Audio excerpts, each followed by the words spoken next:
Welcome back, everyone. We will now commence with our Thematic Forum 1. But before I do that, there's a short announcement. There's a receiver on your table. And if you need the interpretation service, it's channel number 2 for English and channel number 3 for Persian. It's 2 for English and 3 for Persian. So if you need it, just plug in the earphones and then you can use it. Okay, now the topic for Thematic Forum 1 is Women in Need and Need for Women. It will emphasize women's role in attaining sustainable peace. And also, our speakers are those who made a change with their own stories. So now let me introduce our moderator, Young-Mi Cho. Please greet her with a big round of applause.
Hello everyone, it is my pleasure to meet all of you.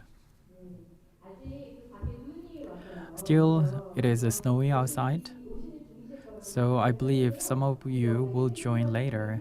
So why don't we say hello to each other? It is our pleasure to be here with all of you. Please say hello to your neighbors. 창군 그리고 싫으면 이놈이 싫어.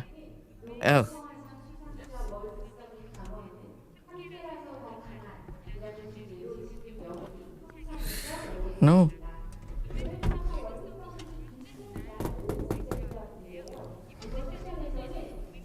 I hear Korean. I don't hear English. See, same thing. Korean.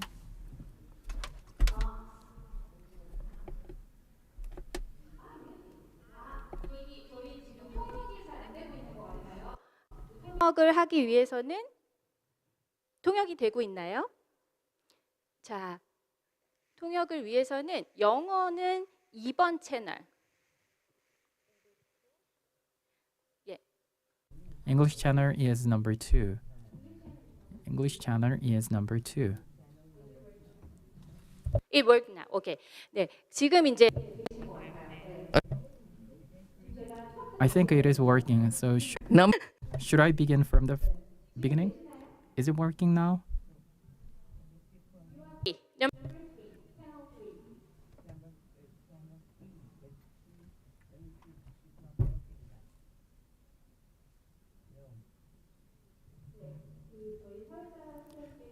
So now the moderator said that Percy is channel number 3.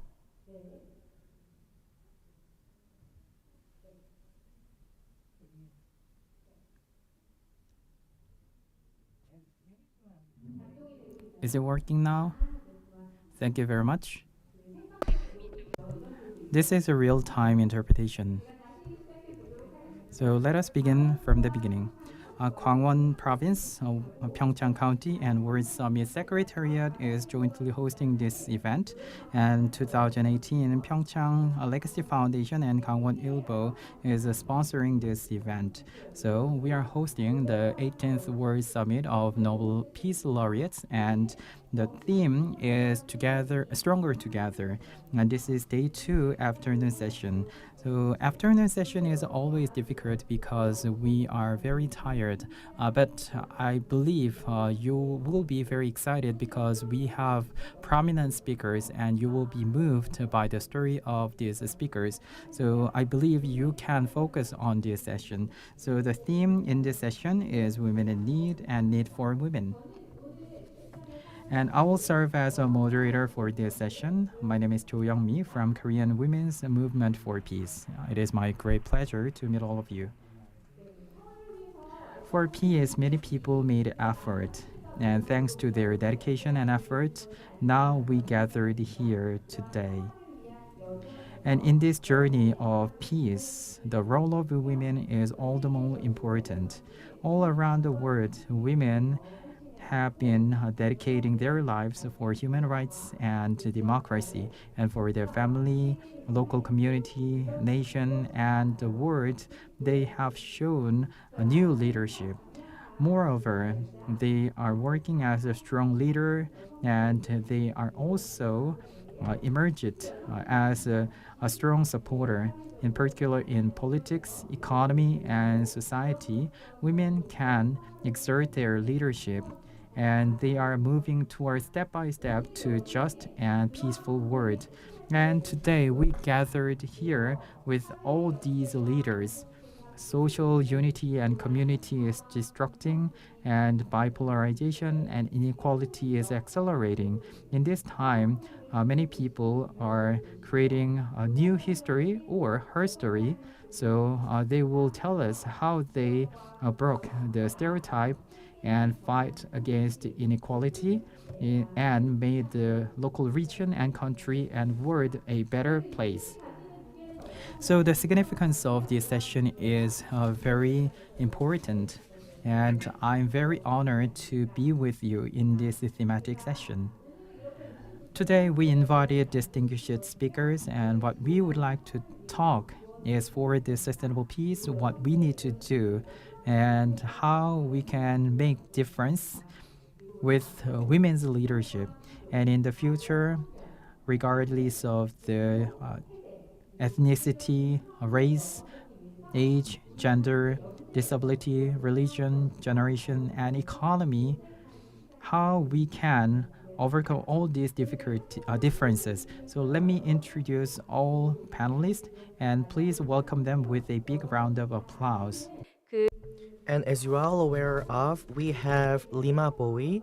She is a Liberian peacemaker. Please give her a big round of applause. And second panelist, actually you met her. Of course, Lima Bowie was met with you. Shirin Ebadi, Dr. Shirin Ebadi was the first Iranian female judge, and also she was the first Islamic female Nobel Prize winner with a variety of stories, which will give you a insight. So please give her a big round of applause. This is Dr. Shirin Ebadi. Please give her a big round of applause. And third panelist is from Colombia. For females empowerment and leadership is what she has pursued, and going beyond the borders, she's demonstrating outstanding leadership. She's from Colombia, Nadia Sanchez. Last but not least, we are joined by a special guest, and I pay respect to her individually. She is the bear witness of Korean female movement history. And she is a civil activist and historian, educator, and she was the former minister of the gender equality and the family. Please give her a big round of applause. We are supposed to... 온라인으로 생중. Now we are hosting this event offline and online. And in this thematic session, not just the speakers, but also the participants are the main players. So I hope you can actively participate in this session. And while listening to the stories of the panelists, you can write out your memo, and during the Q&A session, you can share your comments and questions. And in most cases, we ask a question to the speakers from the participant, but we also would like to give opportunity to the panelists to ask question each other so that we can learn from each other through empowering, sharing, and learning. So this is very comprehensive session. Then I will give 7 minutes to each panelist, and we will listen to the story of the panelist, and we'll learn about the future role of women. So let us turn to each panelist. Then the first speaker will be Lima Bowie. You have 7 minutes. Floor is yours. Please welcome her with a big round of applause. Thank you so much, and I'm very honored to be on this panel. The theme, Women in Need and the Need for Women. If we look at where we find ourselves globally, we tend to see that in our world today, there are numerous conflicts happening everywhere, from Syria to Yemen to South Sudan to DR Congo, which is prolonged, Central African Republic, Iraq, Afghanistan. Many places have North and South Korea, which is like a still kind of conflict. But if you look at all of the issues that we are faced with globally, you see that the challenge of women bearing the brunt of these conflicts and climate crisis and all of the different crises in our world is immense. In the late 90s, when women were, when there were many wars in Africa, people always say women bear the brunt of conflict, bear the brunt of conflict. And this was before the UN Security Council Resolution 1325. Everyone was talking about women bearing the brunt of conflict. But in those periods, even from the Bosnia-Herzegovina war, women were still in the forefront, in the midst of all of the problems they were having. They continued to be the ones who would initiate peace processes first in many communities. So while they are in need, they never really allow their need to stop them from trying to bring their communities to a full stop. Our story in Liberia is the same as many. In the middle of one of the worst civil wars in Africa, the women got up and decided that they wanted to do something to end the war. But that story of Liberian women did not start from my generation. It started from 1990 when I was just 17, and my mother's generation were the ones who started by providing meals for people who were internally displaced, trying to bring health care for people. Whilst we have all of this happening, and most times when we begin to track what happens to women in need, we tend to just stop to or begin from where crisis and conflict starts. But I want to use this moment, the rest of my time, to talk about before wars happen. Because there are many communities where people tend to wonder, why do we have so much femicide? Why do we have so much violence against women? In the late 2000 or early 2000, Ellen Johnson Sirleaf, who is the former president of Liberia, Elizabeth Rand, were commissioned by then UNIFEM, which is now UN Women, to do a study on women, war, and peace. And they were supposed to come out with findings on what happens to women before war, during war, and after war. One of the conclusions of their study is that the impact of conflict on women's lives is the reflection of the interaction during peacetime. So people tend to wonder, so why do we have such atrocities during wartime? Go back into your community history and think about what is happening in peacetime. If you have high numbers of sexual violence, high numbers of gender-based violence, high numbers of femicide, even in the absence of war, you know that at the end of the day, when there is war or any kind of conflict, women will definitely be impacted in a very high rate. So even before wars, women are in need. The need for protection is there, the need for participation is there, and the need for prevention is there. During wars, you still have the need. So then you have all of these periods of transition, periods where you have people needing to redo societies. How do we redo societies? But how do we really stop in our track? And I think before wars, there is a need in any community. Yesterday I did the youth event, and one young lady talked about how angry she gets with the number of murders that she sees in her community. That is even in the absence of war. The question then becomes, if women are in need now, and they are seeing the need, and the need for them to be in processes are there, what do we do? I think there are many ways we can do that. Those of us who have huge platforms to continue to amplify that the need for women to be at all levels of decision making, at all levels of participation. That's the first thing. The second thing that many people tend to overlook is the need for funding. People tend to minimize the impact or the work that women do. Oh, local peace activists. But every local peace building work is the one that drives international peace building. Every local political activism is the one that drives change in every country. Today we see what women are doing in Iran. The world is now paying attention. It came from one unfortunate event and a group of women standing up and saying this is not going to happen on our watch. So there's a need for women, the need for women to be supported. The final need that I think we need to amplify is, before everyone was saying nothing for us without us. The time is ripe now. There are so many conversations about gender justice, peace, violence against women, all of the different things. And there are millions of dollars going into these things. Unfortunately, a lot of the decisions and the efforts do not take into consideration the grassroots women, women at the community level, women at the local level.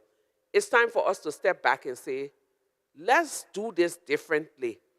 They say the meaning of insanity is doing one thing over and over and expecting a different result. For decades, we've done this thing one way. Men in suits stalking for women, women who feel no impact to the situation, standing up for women. It's time for all of us to change the dynamics and allow those who have been impacted by these things.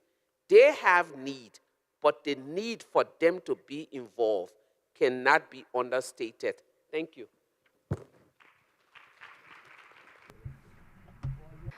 네, Thank you very much. Actually, she is involved in Liberian peacemaking movement with the participation of women. She puts a lot of importance on this at a regional level. Grassroots female should be considered not as a victim but as an active player. So this is where our effort should be put in. Thank you very much. And the second panelist would be Dr. Shireen Ebadi. Please welcome her with a big round of applause.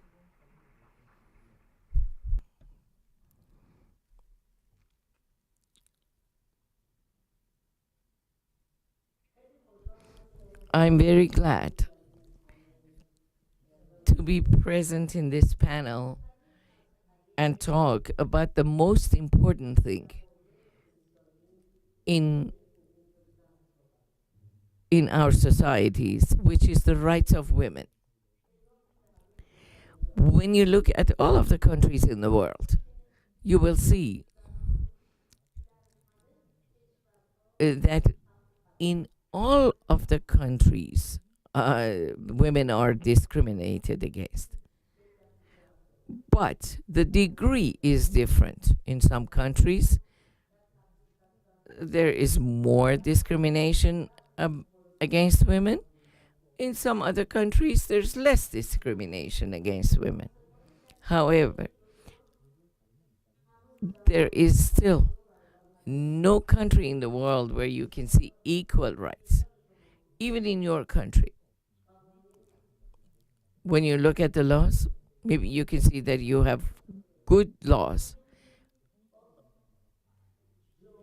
but when we go to the society, we'll see that equal rights do not exist. In many other countries, the situation is worse. What is the reason for that? Why is it that women are discriminated against all over the world? I think that there is one reason for it, and we should know it. And that is the patriarchal culture. When I speak about the patriarchal culture, I don't mean the male gender. I mean the culture that does not accept the equality of human beings. In some countries, this culture exists, like the Islamic countries, and mostly in Eastern countries. It exists with more power. It's more powerful. But in some other countries, it's not as colorful, and there's less power to it. So patriarchal culture will use everything in order to justify itself. It even uses religion. Therefore, we can see in countries where religion is very powerful and it's their basis, they have male interpretations of religion. We do have three Abrahamian religions: Jewishness, Christianity, and Islam. When you look at the three of them, you will see that their laws are against women. They're discriminatory because all of these religious and sacred books have been interpreted by men. And it's not only Islam. For example, when we look at Europe, that's Christian, we haven't had a woman pope. So when we ask why is it that there has never been a female pope or archbishops? All the archbishops are male as well. The reason for it is that men have interpreted the Bible. The same thing is about Islam.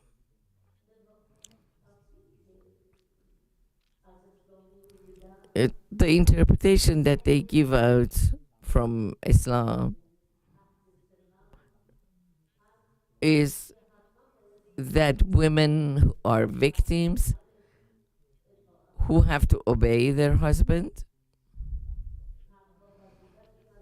The only duty that women have is to become mothers and bring children and train children. And it's interesting to know that in Islam, it's the religion of the father that's transferred to the child. Meaning, if the father is Muslim, the kid will be Muslim. Or in Islamic countries, the children take the name of the father because it's the father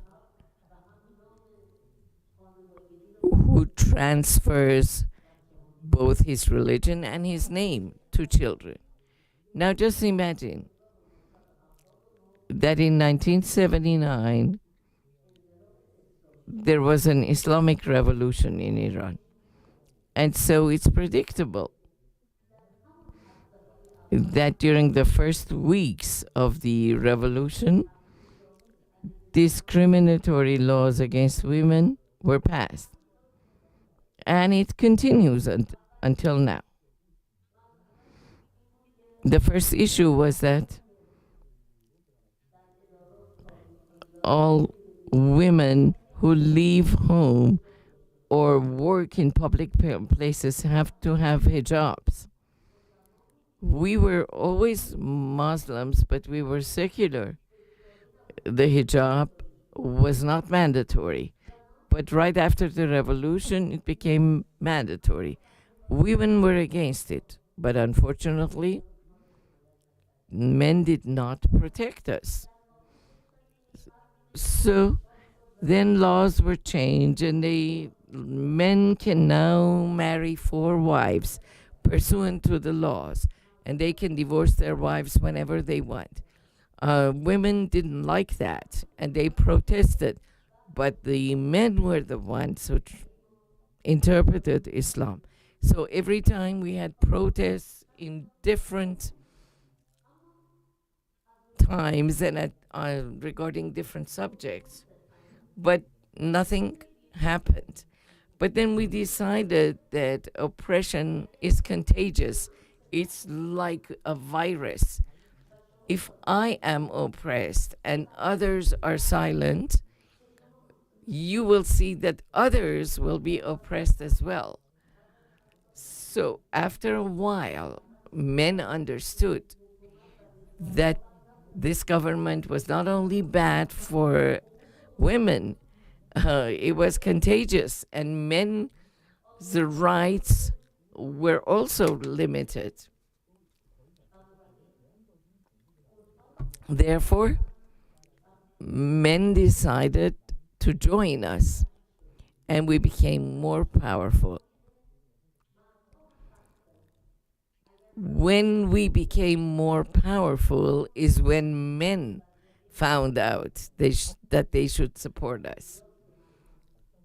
This is why I believe that the title of this seminar, which says, "We're stronger together." So what I want to say is that a government that discriminates against women is not only bad for women and good for men. No, the rights of men will be limited too. So now we can see that a revolution is happening in Iran. The women started it. Women were the ones who went on the street, but they're not alone. And now men have joined them. So women and men are together. Of course, we are being suppressed badly. The government is very brutal. And approximately 20,000 people have been arrested. And every day one is executed in order to create fear in people. Over 480 people have been killed. 61 of them have been people under the age of 18. These are high school kids who are on the street because they know that their future is in being stronger together. So I know that we will be victorious. And as I said this morning, we will have this summit in my country, Iran. 네, 감사합니다. Thank you very much. As a matter of fact, Shirin Ebadi is the first judge in Iran. However, due to the government, she was unjustifiably fired, and she taught law in university and participated in the establishment of the law of the family. And she is working with many grassroots organizations to change the oppressed society. And she worked with the victim families for a long time. In that sense, we need to understand what is the meaning of a society with gender equality. I believe it is equal, not just for women, but also for men. And when we look at this situation with the lens of gender equality, then we will understand what we need to do. So I believe she gave us this lesson. Thank you very much. Then let me move on to the third presenter. Nadia Sanchez will tell us her story. You have 7 minutes. Please give her a big round of applause. Thank you. Good afternoon. I'm so happy to be here because it's an honor for me to share this scenario. I'm from Colombia. I'm not Korean, but I'm a citizen of the world. So this is the best example if you build in peace, because we are together the world, citizens of the world. I born in Colombia and I have lived the conflict directly. So 6 years ago, I founded NGO She Is Foundation, and we create this foundation. We give more opportunities to girls and women victims of armed conflict, extreme vulnerability, women of the rural areas. And we create the first time with NASA, the first time in Latin America and Colombia, education program will give more opportunities to girls in Colombia and 5 countries more. This program was created because through education, we build in peace. So we need more opportunities for women and girls. But when we create this program, we're thinking what is the best way to build in peace.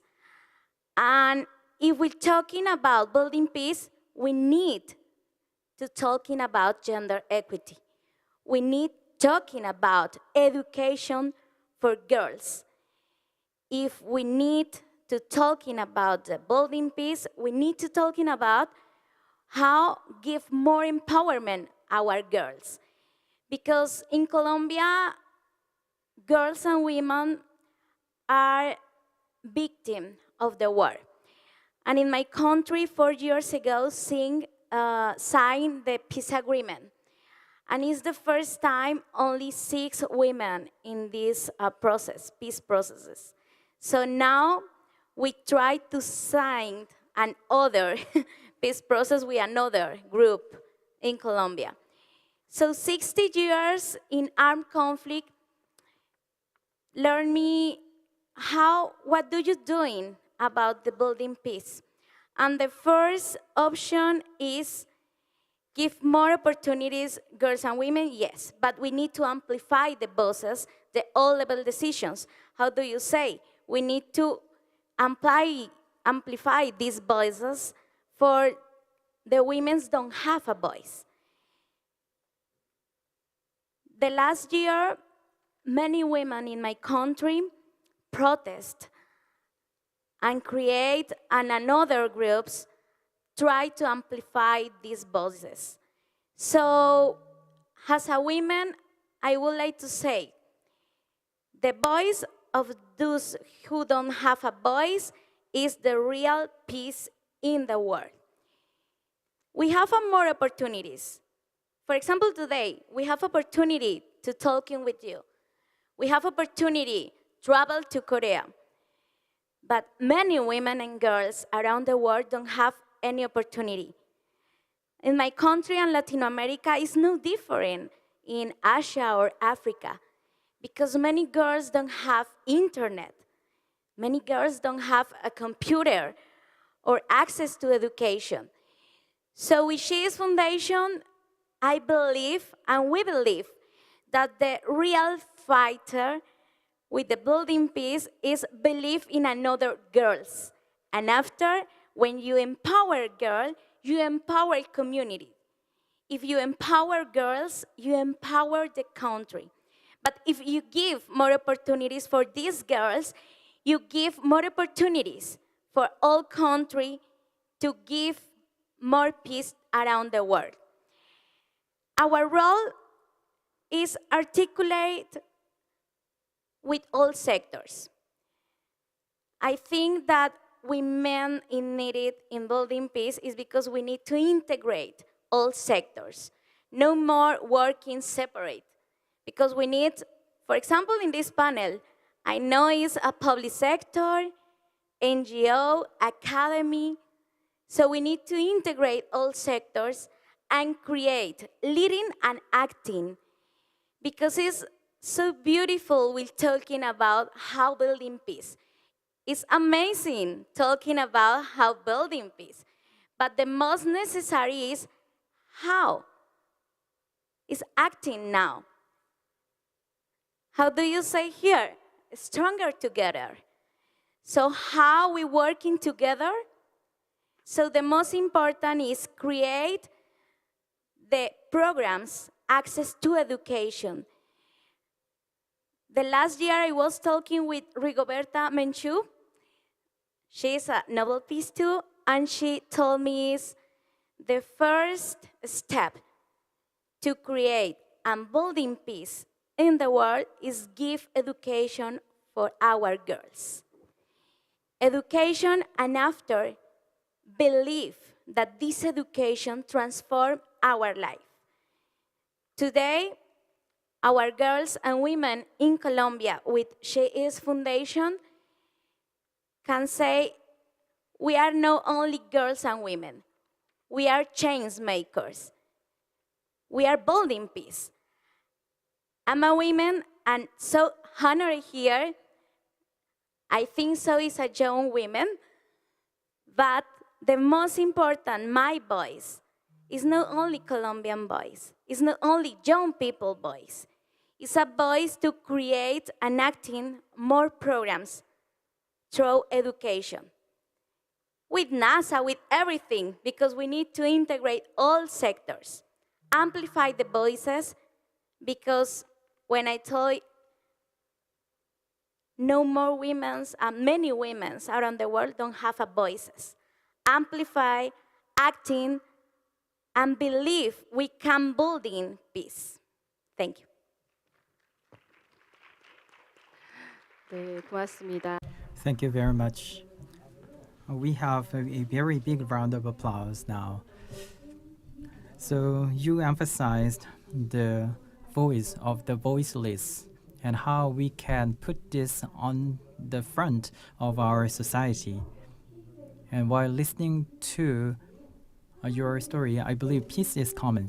So the powerful people should not dominate the peace. Rather, the peace should be distributed equally to everyone. And once we achieve this, we can create peaceful society. That crossed my mind while listening to your story. Last but not least, I would like to turn to the Korean speaker. Jung Hyun Baek, please go ahead. Distinguished guest. Yesterday, from the first session, we talked about democracy. We talked about democracy and peace. And today, I would like to tell you what is democracy and what kind of democracy we need. And Korean women made the democracy in Korea successful. So let me tell you how. And I also would like to share why there are many shortcomings in democracy in Korea. For 36 years, Korea was colonized by Japan and we were liberalized.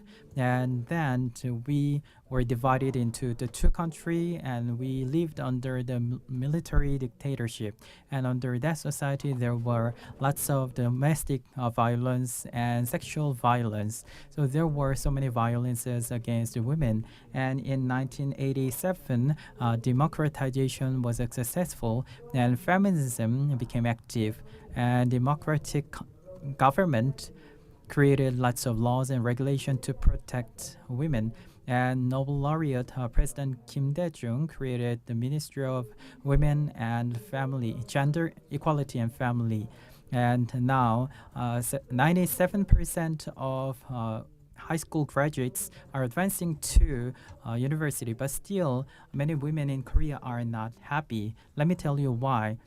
We have the exchange with North Korea, and many women are very active in that efforts. And in the anti-Iraq war movement, women also participated in the activities, and KWLU was very active in women's activism.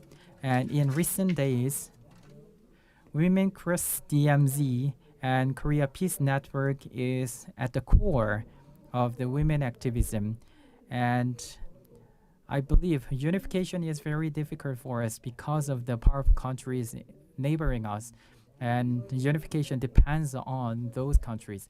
And what we worry really great is after the Ukraine war, Korea is more closer to Japan, and there was a security agreement, and now the Korean government is trying to introduce more weapons from Japan, and Russia, Ukraine, and North Korea is getting closer and closer. So we are concerned. I actually received a booklet distributed in this event, and it talked about the six-party talks happened in Gwangju, and we have these six-party talks because Korea alone cannot achieve security. So by collaborating with the five other countries, we would like to protect ourselves by creating the Korean Peninsula peace regime. And many Nobel laureates support this. So we are making effort to achieve peace on the Korean Peninsula. And in this process, I look forward to listen to your voices from many other countries. And women are very active in these efforts, and we definitely need your support. Then let me tell you about democracy in Korea. Recently, we are selling a T-shirt in the Association of Women, and on the T-shirt it says that gender equality can complete the democracy. We had many advances. However, when it comes to the labor rights and economic participation, women are very vulnerable, and it is even worse after COVID-19 pandemic. Nowadays, many women are participating in labor force, but many of them are part-timers, and women receive only around 70% of the wage of a man, and that is the gap is the widest among the OECD member countries. That is a reality of Korea. And in particular, when it comes to child rearing and caring, many women are suffering greatly from the discontinuation of jobs. So a third of women leave their job due to child rearing, and gender conflicts and women hates are getting severe, and politicians are instigating this. And 70% of the voters, especially male voters, are supporting the conservatives. With the development of the internet, cyber sexual violence is very severe, and women cannot stay in their job, and they are threatened. And peace for women is broken, and youth unemployment is also very severe. According to the government statistics, employment rate is 90%, but actual unemployment rate is 11% because some people just work as a part-timer. So we are in a desperate situation, and in particular, the youth unemployment among women is even more worse. We are talking about the importance of democracy, and we need to tell what kind of democracy we will pursue. Galtung said that instead of pursuing a negative democracy, we need to pursue a positive democracy. And we also need to consider poverty as a structural violence. I can see that many women are suffering. When I was a minister, I met many poor women, and when I go back to my office, I had many tears. So I believe gender equality can complete democracy. Many people say that Korea is very advanced country in democracy. However, when it comes to the democracy in our daily lives, how we can ensure gender equality, we have a long way to go. And in this process, I believe you need to support and participate in real and genuine democracy in Korea. Thank you very much. So you talked about the overall situation in politics, economy, and society, and you also told us how much women are suffering in Korea. As for the human security, collective security, and group security, you talked about all these matters. And one thing to change, the organization she mentioned is Korea Peace Now instead of Korea Peace. And now we would like to open up the floor to accommodate some questions. And Shirin Ebadi and Chung Yeon-baek have a commonality. 쪽법 Because they are at the forefront of revision movement for family law, and in Korea they are actively participating in the movement to scrapping the system on the head of system in Korea. So actually they put much emphasis on the fact that everyone should clear the outdated legacy of gender inequality, and they should be treated equally as a human being, and the importance of this. And what brought you to this movement? What would be your motivation? So please, the floor is yours. So for us, actually in 2005 we abolished the system on the head of system, and it takes 6 years to revise the Family Act in Korea. So revision of the Family Act requires a lot of efforts and under the democratic government. However, now what we feel as a dilemma is that the laws changes and the institutions changes, even though but the patriarchal culture never changes, as Dr. Sirin Ebadi mentioned. So we need to think about how much backlashes are there when we change the our culture. But at the same time, after the revision of law, we need to ponder upon how we can change the patriarchal culture in our society. So we need to resolve this. And this is the only way for us to realize the female rights, and the economy should be democratized. In parallel with this, Korean female movement should be going toward this direction as well. Thank you very much. And what about Dr. Shirin Ebadi? So the patriarchal culture should be overcome. So why should we overcome this patriarchal culture, and what would be the remaining challenges here?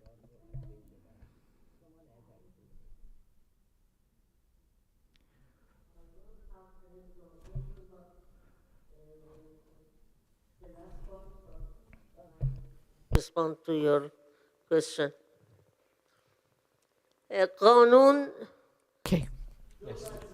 So when we talk about the law, we see that laws do two things. First is to bring public order. The second thing is to change the culture. In reality, when the law is appropriate for that society, then we can change the culture. But how are we going to do that? Just think about the laws pertaining to women's rights in Scandinavian countries. We know that in Scandinavian countries they have equal rights. If we want to implement these laws in a country like Saudi Arabia, the society is not going to change. Not even women can change overnight. Therefore, something else has to happen.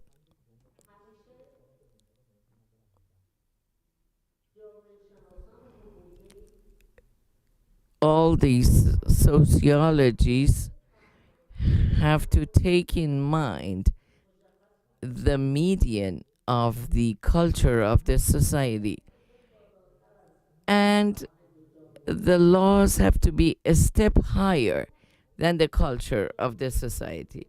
Then the society can change in a little while. They take one step higher. Then the law should change again and go up another step, meaning like it's step by step that changes are made. And therefore, after a short while, cultures will change. This is what the law has to do. I'll give you an example. Prior to the 1979 revolution in my country, Iran, how the laws changed the culture. Years ago, like 100 years ago in Iran, men could marry 4 wives. But approximately 65 years ago,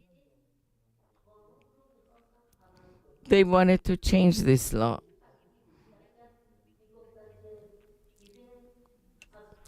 Naturally, if they said that from tomorrow you can only have 1 wife, what would happen to all these women who were the 2nd, 3rd, or 4th wife of this man? And men could not accept that easily.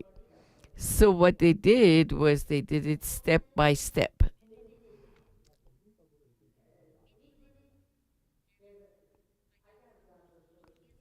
So they said that you can marry a 2nd wife, but you need the permission of the court.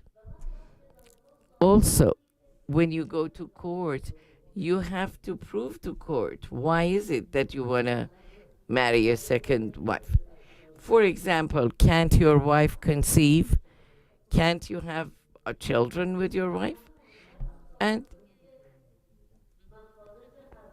more importantly, you had to prove to the court that you could support both women, so that if you didn't have money, you couldn't actually marry more wives. So it was like limiting the rights of men so that they couldn't marry 4 wives. After a few years,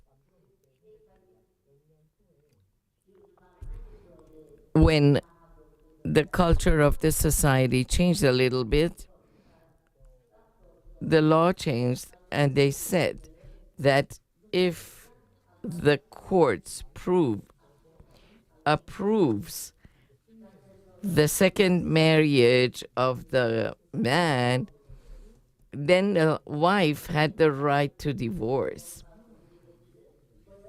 And the man has to support her financially. So what happened,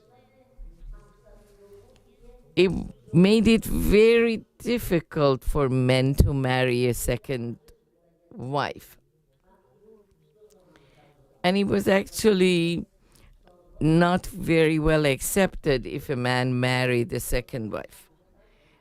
Whereas like a few years prior to that, it was like a value to have more than 1 wife.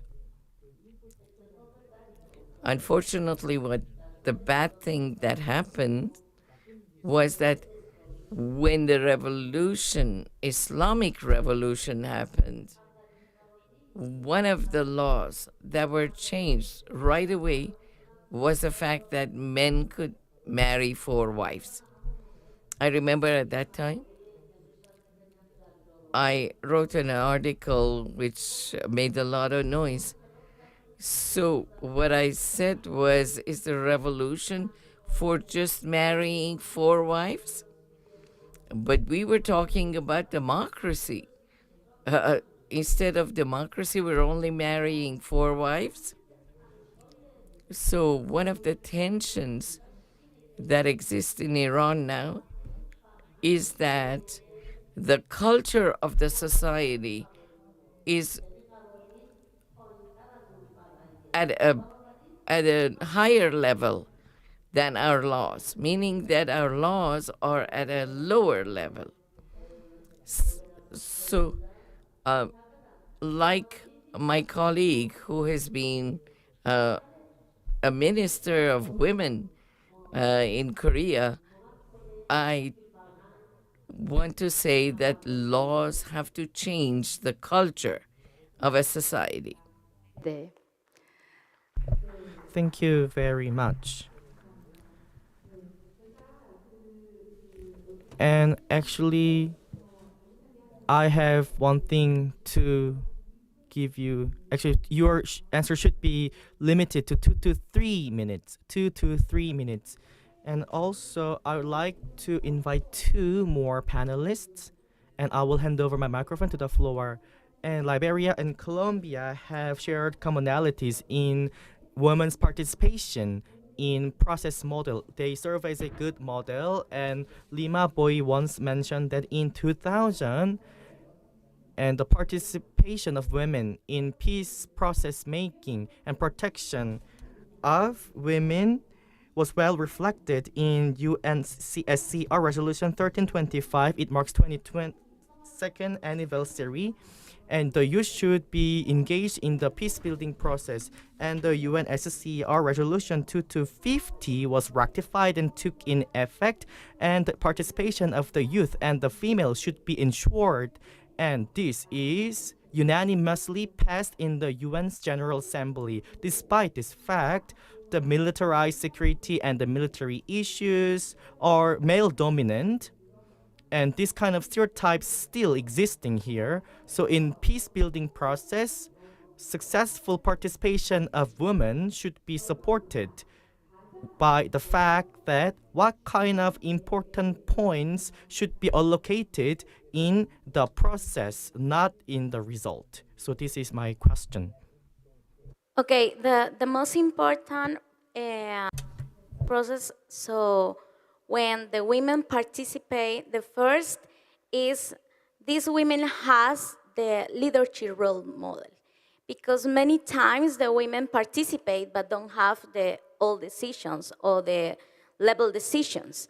So the first time is has the level decision, top level decision. The second fact, continue leading. For example, in Colombia, is the first time we have a Afro-descendant vice president women.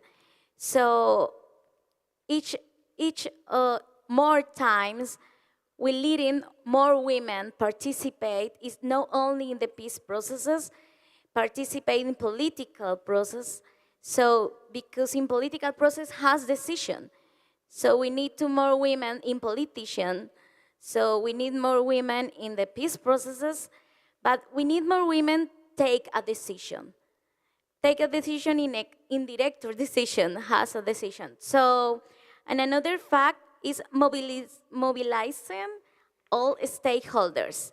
Because many times the women go into the peace processes or building peace or participate in another processes, but don't have the skills or don't have the opportunities, for example, access to the financial states or financial, for example, the local leaders building peace, many times mobilizing all the stakeholders but don't have opportunities to access the financial. So the most important and the fact is we need to mobilize on all the stakeholders, yes, but we need to integrate all the stakeholders and give more opportunities for the local leaders in our countries, because this base or these local leaders finally is mobilizing all community.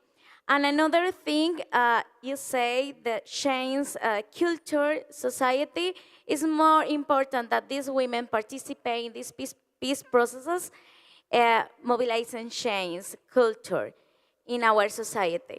But not only change a culture, is sensibility, the culture, and give these opportunities and another women to access and participate in political, in the take a decision, the most important. 네.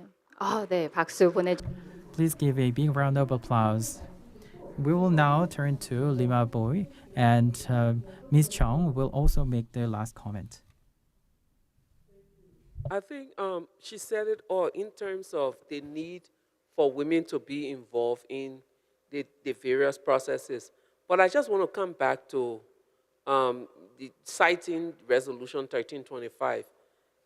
Since 22 years ago, when we got that resolution, we were very excited. After 1325, there were other resolutions that have come for protecting women's rights. Today, a lot of those resolutions sit, and we really, I think one of the need that women have today is the need for consistency. We celebrate at the international level. We celebrate milestones, but we never really follow through our milestones. So 1325 is there. We enjoy that we have these things. But if you look at all of the peace processes, women continue to be left out. The first meeting, I won't call it a peace process, for Russia and Ukraine, if you saw that picture, you would think it was a picture from 100 years ago. All men in suits. And when you hear people talk about Russia, Ukraine, or even in Ukraine, they talk about the conflict, you never really hear a lot about the things women were doing. In June, when we're in Ukraine, 80% of the women on the train as conductors, 85% of the conductors on trains in Ukraine are women. These were people who are doubling over as conductors, making sandwiches, helping people who were in labor and all of that.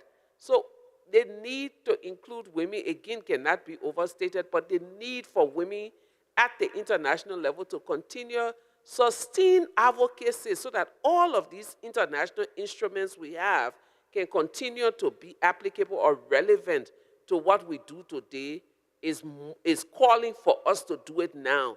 1325, we can't just say National Action Plan. Let's work on it. Let's make CEDAW something that anyone can touch.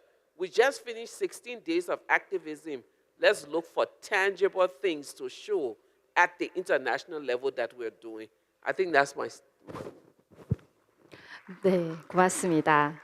Thank you very much. Now let me turn to Ms. Chung. I would like to add a comment.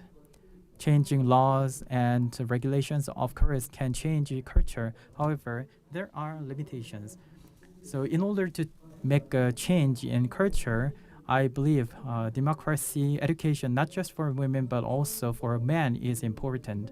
Second, when it comes to the UN Security Council Resolution 1325, let me share my experience. In Korea, we have national action plan to implement this resolution. And when I was a minister, I created the second round of the national action plan, and it was not spontaneous. The women made lots of effort to create this action plan. And when I was a minister, we changed many things, and we gathered all the ministers, and we put pressure to the ministers to make a change in other departments and ministries. So as a minister, I felt many limitations. So how is very important. And third, 10 years ago, when President Roh Moo-hyun was in office, there was a gender-based statistics, And we requested these statistics to the Ministry of Unification. At the time, the South Korean government provided financial support to the DPRK. And in that project, we wanted to know how many women are participating in these programs, because I thought that many men are participating in this program, but women have limitation in participating in this program. So I requested the gender-based statistics to the Ministry of Unification. I made repeated requests, however, it didn't get to the Minister of Unification, so I was not able to obtain the statistics. So I believe financial pressure is also very important. And in Korea, we have advisory committee, and in most of the advisory committees, the women account for more than 30%. However, when it comes to the working level, it is very difficult to create a department dedicated to women. We are failing again and again, so we are making requests continuously. Thank you very much. 지속 So sustainable, at the same time, follow-up actions are made. And in order for us to carry out this, we need to put investment on capital, human capital, and the natural resources. And I would like to hand over my microphone to the floor to raise their questions to the panels. Is there any question from the floor? So raise your hand, then, so that we can identify you. And so also you need to identify and make clear to whom you need to throw your question to. And actually the light is shining right now, so I am not able to see your faces on the floor. But is there any questions on the floor? Please raise your hand so that we can identify you.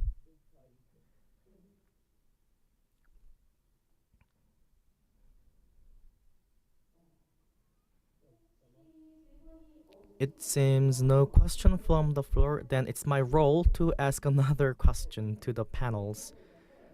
So this is one way proceeding. However, anyhow, for the interest of time, I would like to throw the last question. And I believe that this question is very relevant to the last session. 5월 In 2022 May, the Stockholm International Peace Research Institute released a report. The title of the report is The Environment of Peace, Security in a New Era of Risk, saying that the world is entering into the era of new risk. And in this report, as mentioned by many speakers, the report covers COVID-19 pandemic and compounded crisis of war and the environmental crisis. So our immediate action and efforts are required. So we need to make a just and peaceful transition, and we also need to include the stakeholders who are impacted by this crisis in the discussion. Due to the armed conflict of many countries, many people are dying, and as mentioned by speakers, many people are dislocated. And now, many countries are militarized. And due to this, the greenhouse gas emission is also increasing. And very unfortunately, 2020, we suffered the COVID-19. And during that time, military expenditure has increased. And for the first time in history, military expenditure exceeded $2 trillion. At the moment, we are faced with climate crisis and compounded crisis, so the role of women is very much important. So what kind of preparation is required? We would like to briefly turn to the speakers. And I think we have one question from the floor, so we'll cover that after this. So let me first turn to Ms. Chung. After COVID-19 pandemic, now we are more talking about community. As for the climate crisis and economic inequality. In order to address them, we need to restructure our society. In order to do that, we need to have collective discussion and collective wisdom. In the last presidential election in Korea, most of the women in 20s and 30s support the liberal parties. In other words, after COVID-19, many people feel unstable and they recognize the need for change. There should be more labor rights for the poor people, and climate crisis should be addressed. So I believe women are very sensitive to this issue. So yesterday there was a comment about communication, and social media is very good media. By utilizing this, we need to gather all the opinions and make a request to the society.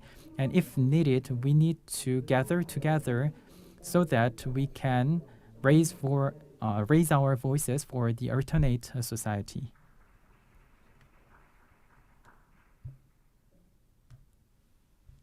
네, 부탁드립니다. Yes, please go ahead. Can you repeat the question, please? 네.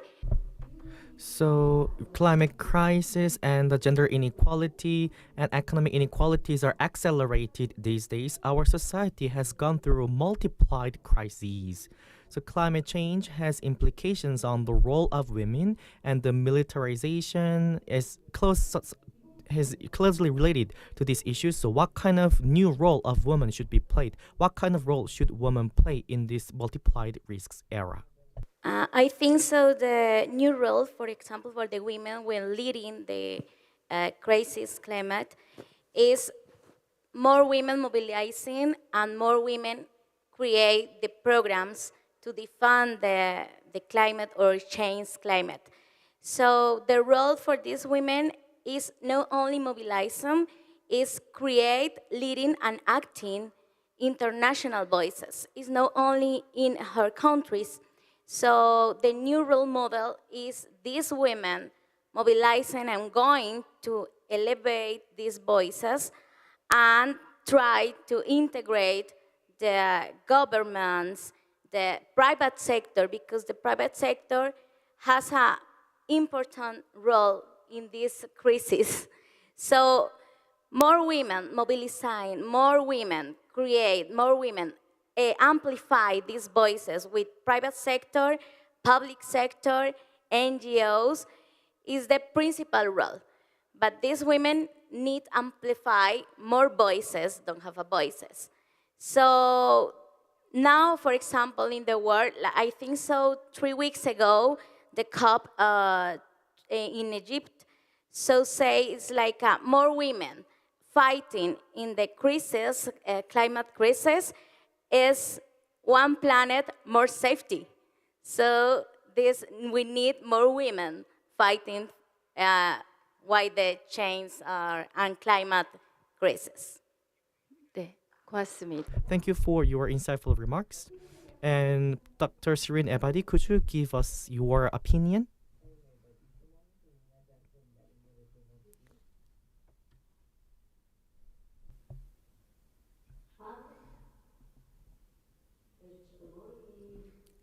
All communities are comprised of two sections, women and men.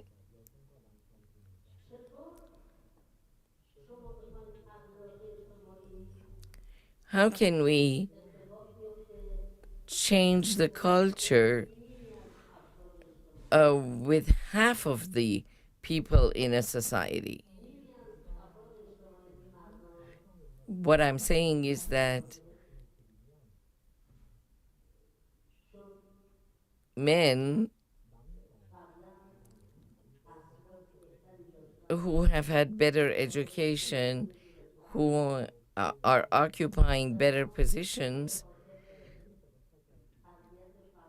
and women who have been told that they need to stay home and rear children, and this has resulted in inequality. In order to fight the inequality and bring equality for women and men, in addition to good laws that we need, we have to create a situation where appropriate laws can be implemented. For example, if we say that in the law women can occupy positions and also when they have free time that they can be participants in political parties, then the issue of children will come up. What are we going to do with the children? So I think this is the duty of the government to create daycares and also kindergartens with very little tuition for kids so that women will have free time. Women will have free time and use the opportunities. Not until women have these conditions, they cannot participate because they're mothers. So we have to create time. So that's why I always say, after educating women, we need to have daycares or kindergartens, either free of charge or with very little tuition, so that women can leave their children there and use their time in order to participate in the society. Thank you very much. And Libabue, please. I think if we're talking about addressing all of the crises that we have, from climate crisis to other things, a major area that we have to focus on is partnership. A lot is being done by women everywhere. And she just mentioned when Egypt, there were many women at the conference talking about different things. But what we see in our world is everyone is operating in silo. My strategy is better than this strategy. My region strategy is better than that strategy. And I think for us to really come together, put partnership at the core of everything we do, then we'll begin to see the kind of success that we need to see. But I think partnership is the key word in everything we do. 네, 감사. Thank you very much. We had one question, but we are out of time, so the question will be addressed individually. Now, as mentioned by the speaker, we need to have a partnership.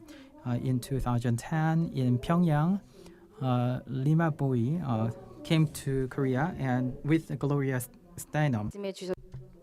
And also, Glarstein says that the stronger we together with participant women. And what we learned from this session is that the changing the world is related to the fact that we need to bring a new and fresh perspective to what we have taken for granted. And furthermore, unvisualized. Also, we need to pay attention to those whose voices are unheard. And when we pay attention to this, then real peace can be established in a meaningful way. And also, we already knew that deeply rooted historical conflicts are never resolved overnight. And every single step is meaningful. And our wall of mind should be broken down, and we need to be living in solidarity, and we need to recognize that we are connected with each other. Then this is a prerequisite for us to walk on the path of the genuine peace. And furthermore, we should be a peace building maker. And through this session, I am able to be taught that someone will be another version of Lima Bowie, Sirin Ebadi, or another version of Chung Yeon-bae, or another version of Ladia. So you will be the role model for the future version of yourself to the younger women and girls. So advanced her story and history should be met with each other so that our history will be changed its course.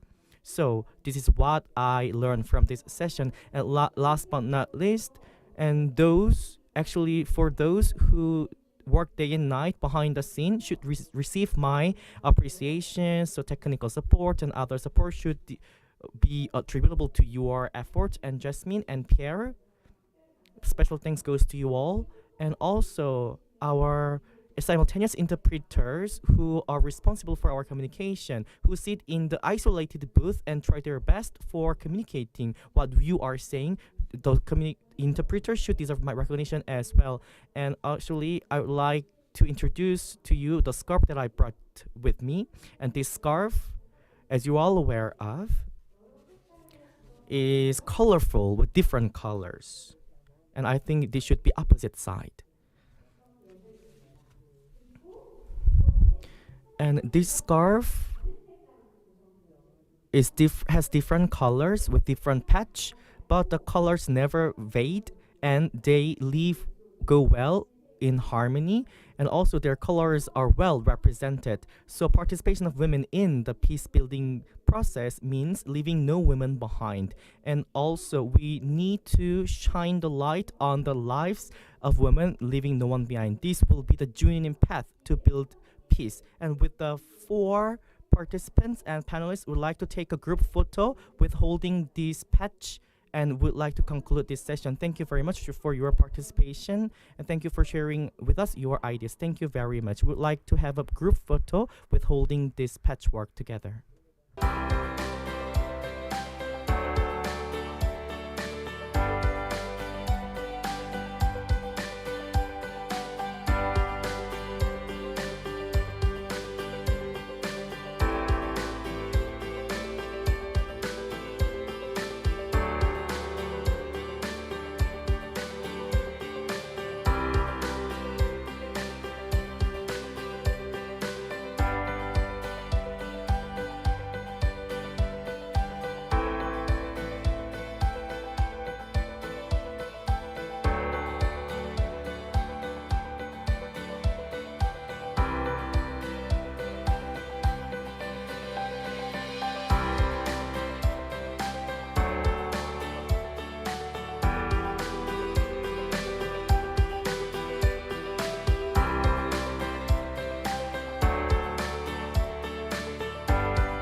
Thank you very much, speakers and moderator, for an amazing session. So now we will move on to the next forum, Thematic Forum 2, on climate change and peace. But before we do that, we're gonna watch a very short video that is about Sing for Hope. So after watching the video, we'll move on straight to Thematic Forum 2, Climate Change and Peace. So please be seated. We will watch the video right now.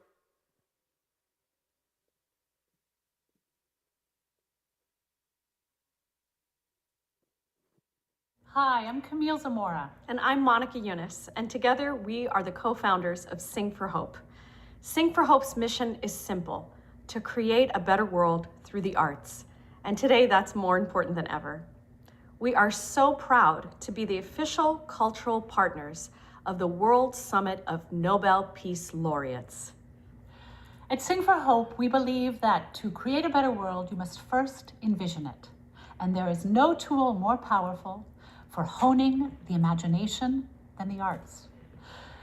That's particularly true when the arts are practiced by our young people. So for that reason, we thought that the perfect tribute that we could offer today to you all, the assembled laureates, is an artistic tribute by our youth. This is the International Foundation for Arts and Culture Handa Harmony Sing for Hope Youth Chorus, performing a tremendous anthem written by Jennifer Walsey. It is a charge to you all, the laureates, today. Dream big, speak loud.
Good afternoon, ladies and gentlemen. It's good to see you all.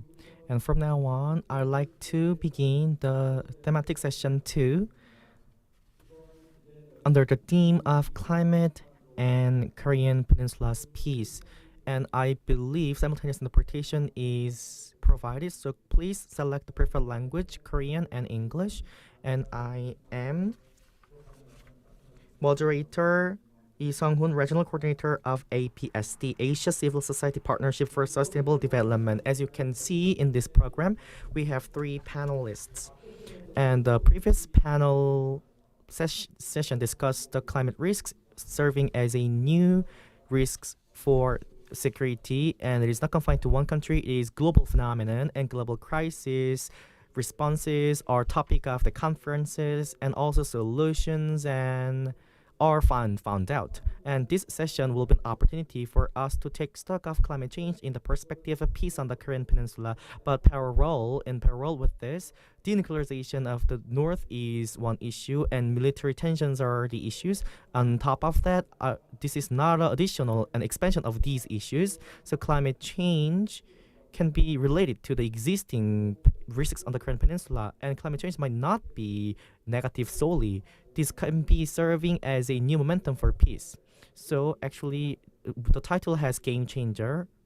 So can the climate change be a game changer? So rather than academic orientation, we need to enlarge our imagination on this. So there might be a newly coined terms with regards to peace and climate change, and at the same time detailed direction. So this is what we have prepared for, and we have invited 3 panels. So I would like to introduce 3 panels. And first, Yoon Jong-soo, co-representative from Green Koreanite, will talk about the climate crisis, and also the panelist is solely involved in climate crisis, and Chung Uk-sik, representative from Peace Network and director of Hangyare Peace Institute. And also he is the most renowned expert in Korean Peninsula, writing a lot of books and lectures as well. And the third panel is Lee Jong-uk, former representative of Women's Forum for Peace and Democracy, as well aware of actually the former Minister of Gender, Equality and Family was participating in this session. And Pyeongchang Peace Center's director was also another job that he holds, and varied activities are where he is deeply involved in. And with the participation of 3 panelists, we try to make a seamless discussions with climate change, peace, and its action and implementation. So first and foremost, I would like to hand my microphone over to the Yoon Jong-soo, co-representative, and she prepares for PowerPoint slide decks for 15 minutes, and after that, the panels will follow. Please, the floor is yours. Could you please deliver her a remote controller? You can have your presentation on chair, so you are able to see the slide deck, and please utilize the remote controller.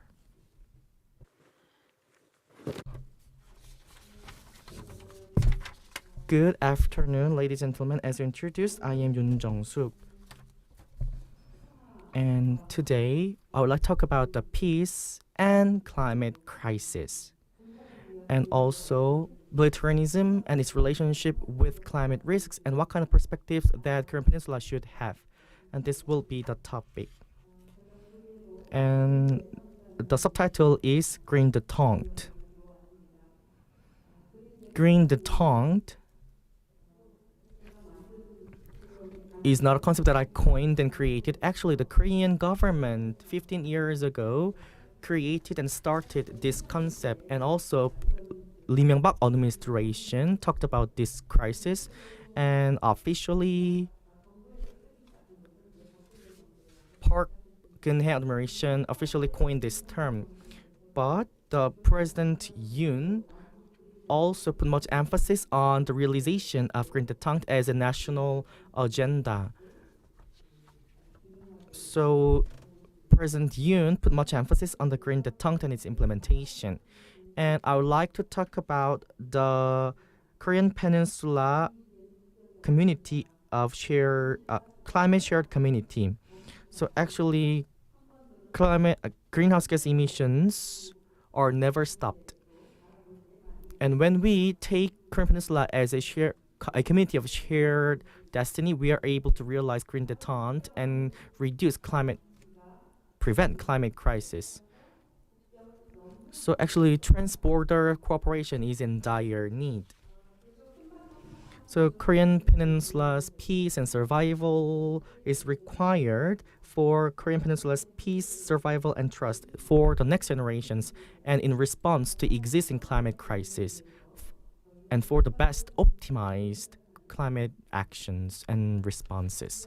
So we try to think about Korean Peninsula as a community of shared community in terms of climate.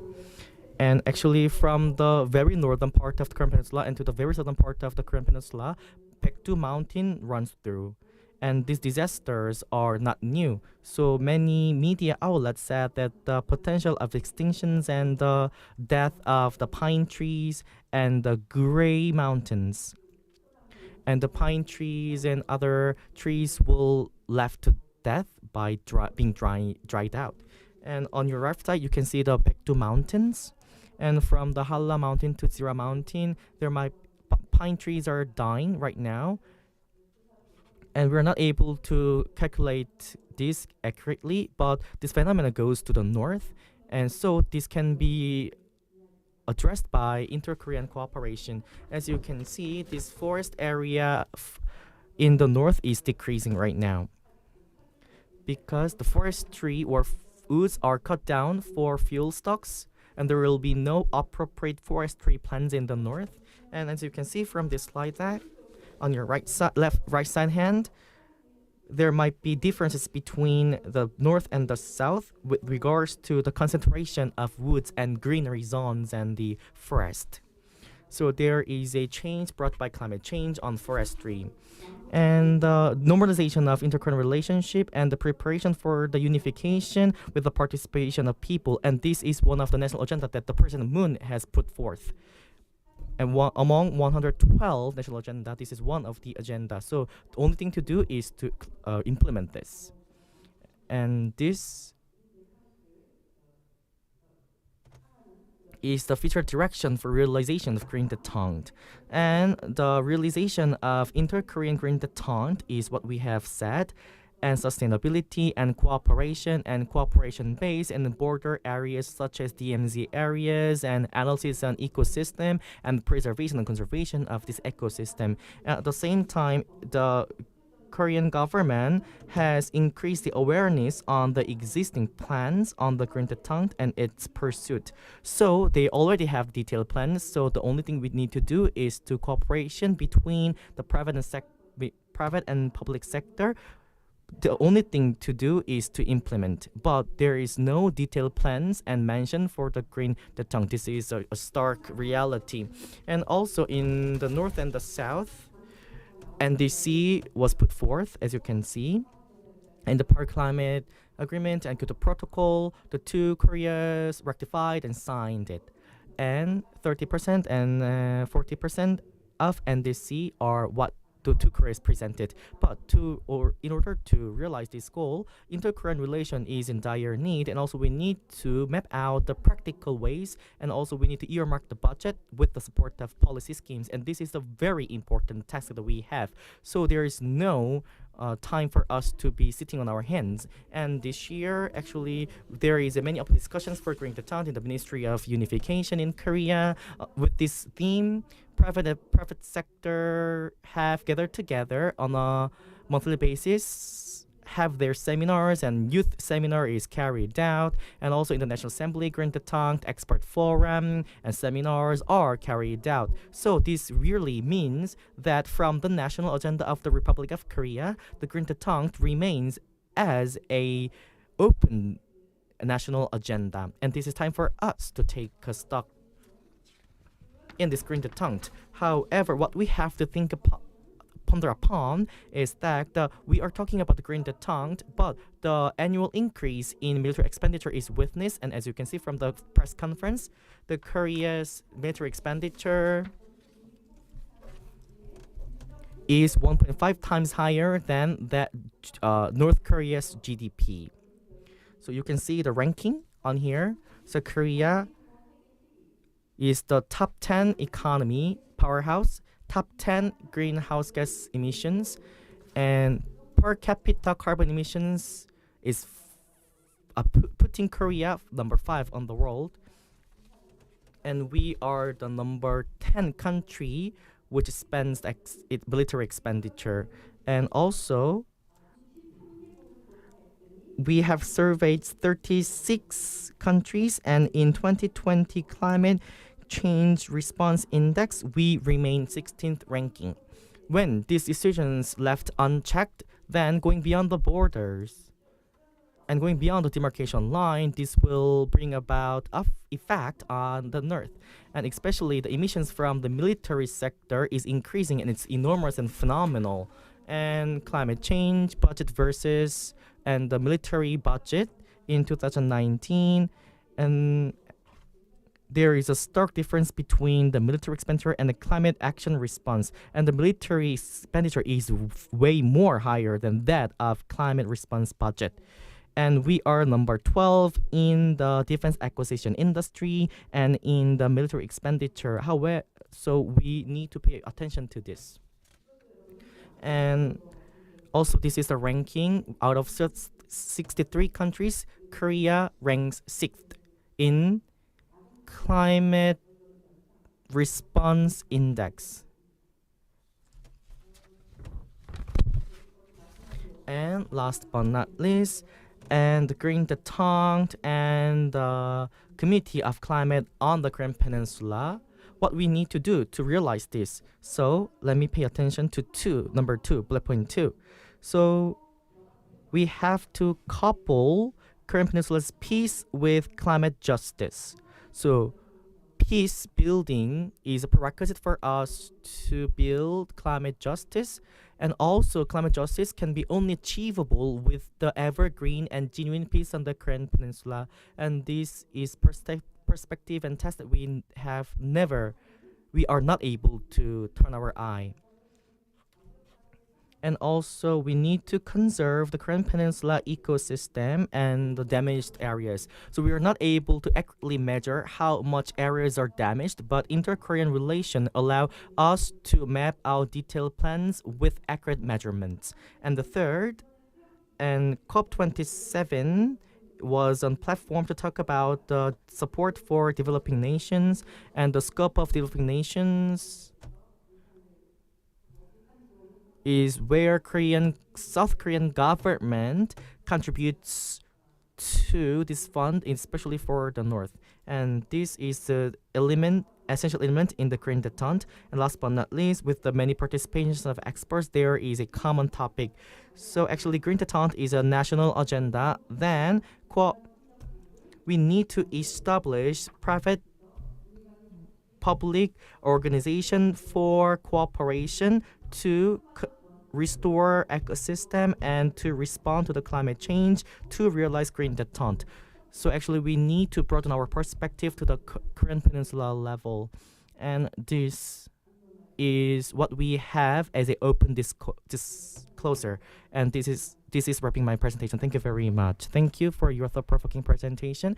And actually, you have pointed out a lot of points, and it's very clear for us to understand what you are really want to say, and you save our time. Thank you very much. And a lot of time can be allocated to the discussions and the Q&A sessions. And for the perspective of students, I believe there are 4 keywords in your presentation. So the first is about the Green Detente, the term Green Detente, and the second is the Korean Peninsula climate community, and third is the peace and climate justice definition. So the climate justice and the peace, and the last but not least, the Korean Peninsula's ecosystem axis.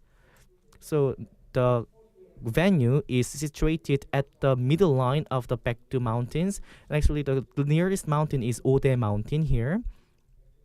And actually, when we liken to this, actually some people liken to this area as a belly of our body, and we are at the middle of Baekdu Mountain. So actually, it's very meaningful for us to take that kind of discussions with regards to ecosystem axis.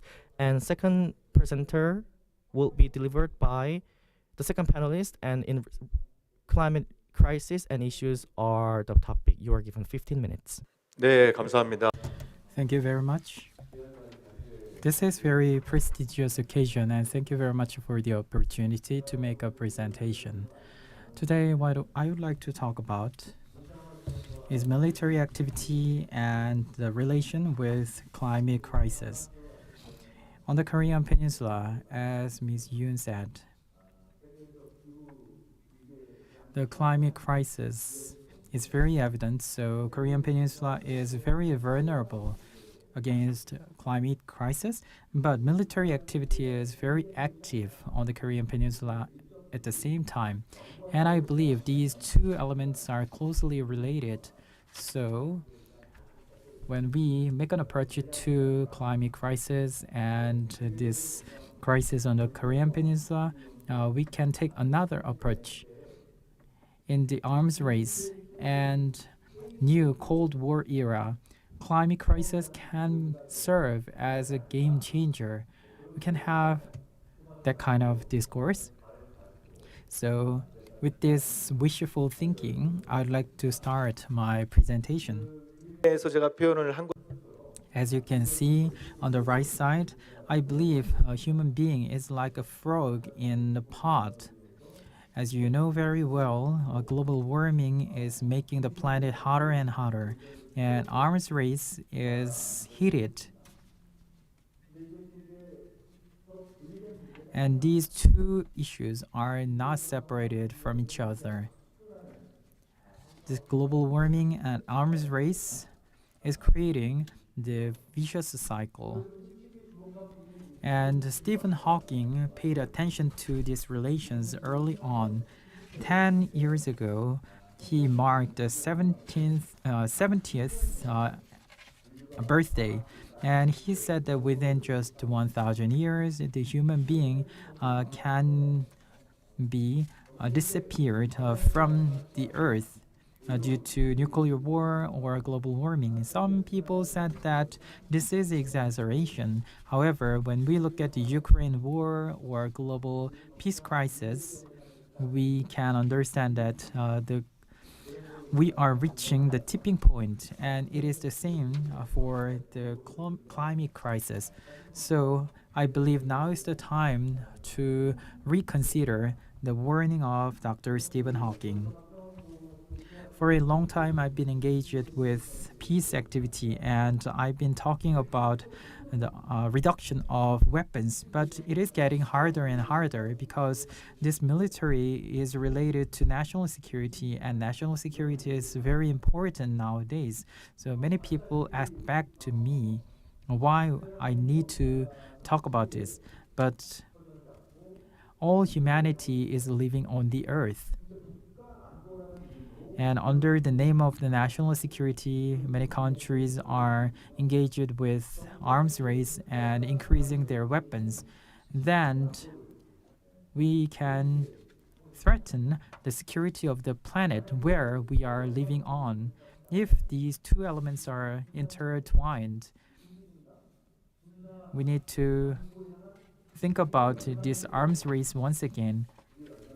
We aspire to be an advanced country in military, and I believe when we think about the relations between the two elements, this is the time to reconsider.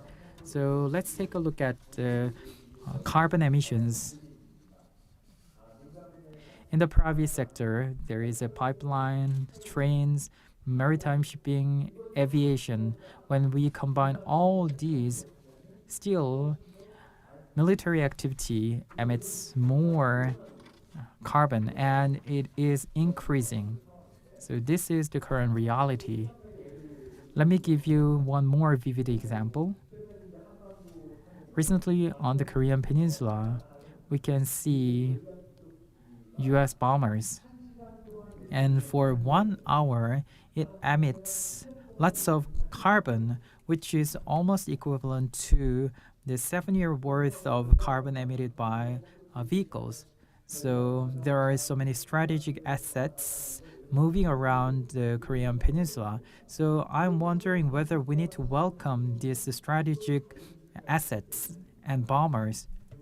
So I believe now is the time to reconsider this. So let me briefly summarize this. There is a vicious cycle between arms race and climate crisis, and there are several elements. First, military activity is emitting lots of carbon. 군사 분야는 사각지대. However, in the UN climate response, the military activity is an exception. Every year, many countries are reporting their carbon emission, but this emission from the military is optional, so it is not mandatory.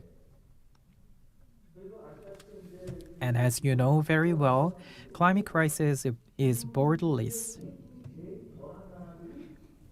And the least responsible countries are getting the greatest damage from the climate crisis. And even developing countries need to make a transition to zero carbon and neutrality. Under this understanding, in 2018, the Paris Accord was agreed, and advanced countries decided to provide lots of financial resources to the developing countries. But that pledge has not been made yet. Is it because of the financial shortage? Across the world, the military budget is $2.2 to $2.3 trillion per year. And if we allocate only a fraction of this military budget, we can save the money for climate change. So if advanced countries can reduce only a fraction of the military budget, they can respond to the climate crisis.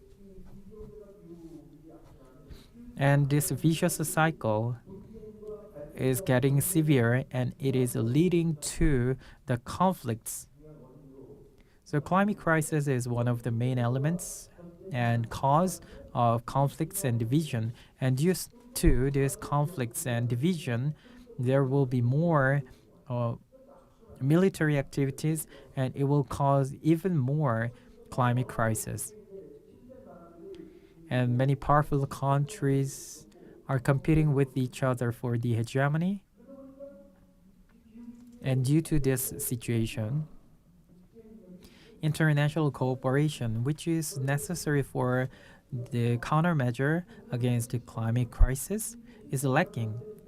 So now we need to ask, what is more important? The earth is turning into inhabitable land, and should we continue this meaningless competition? I believe we need to stop this meaningless competition and let us focus on the Korean Peninsula. 최근에 이제 Recently, as far as I remember, this autumn, even though we are not at war, there were many military activities. And in the process, the US and Korea conducted a vigilance storm operation for 6 days. And 260 planes participated in this military drill. So I calculated and estimated the emission of carbon, and according to my estimation, the emission was 5,000 tons of carbon, which is similar to the emission of 3,500 vehicles per year. And in order to address this or offset this, we need to plant 300,000 trees. In regards to the crisis on the crisis, I would like to tell you this. This crisis is becoming a new normal. In the past, intermittently, we experienced a crisis and then the crisis has been eased. But in the future, the military crisis will be a new normal. It is very likely.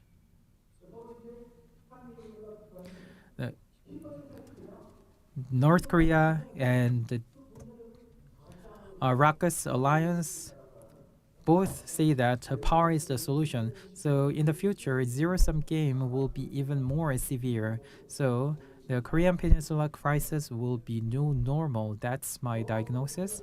And what is even more concerned is in the past, there was a mediator when the crisis and tension is building up.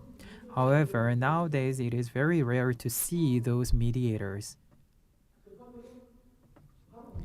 Then it is us who can address and mediate this Korean Peninsula crisis.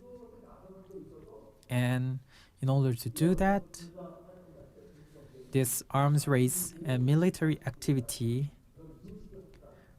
should be considered as an accelerator for climate crisis. In the future, in order to prevent the Korean Peninsula crisis, there should be many precautious measures. First, we need to prevent small conflicts. Now, the condition is ready. So if there is any small spark, it can turn into very large wildfire. So we need to prevent small conflicts. Many people say that we cannot live under the nuclear threat of the DPRK. So many people say that we need to take all the measures. But are we really considering all the measures? And when we consider these measures, why don't we postpone the Rockets joint drill and have a dialogue? If we do not have this kind of dialogue, how can we achieve the turnaround in the DPRK-RK relations? Up until now, we pursued peace negotiation and peace regime through denuclearization, and next year will mark the 70th anniversary of the truce agreement, and this truce is continued for the last 70 years. This is not normal situation, and for the last 70 years, we tried to turn the truce into the end of the war, but there was no genuine negotiations. So it is very shameful. Up until now, we pursued this peace regime through denuclearization. However, now we need to pursue peace accord so that we can achieve genuine peace on the Korean Peninsula. In conclusion, this is not limited to the Korean Peninsula. When we think about the Cold War era, there was a paradox of the nuclear weapons. The emergence of nuclear weapon accelerated the Cold War. So this is ironic, and this nuclear weapon can kill everyone on the earth, and it also contributed to the end of the Cold War.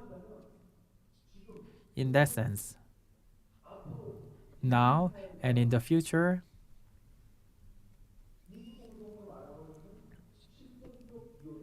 we need to think about the existential threats. Many people say that climate crisis is the existential crisis. So this climate crisis is not limited to the Korean Peninsula. Rather, on the global level, we need to take this climate crisis as a game changer. And just now, Ms. Yoon talked about green détente. And I believe this is very good name and this is a good initiative. But basically, through the cooperation in climate and environmental area, we want to cooperate between the two Koreas. It was the same for the Lee Myung-bak administration and Park Geun-hye administration. And it was the same for the Moon Jae-in administration and current administration.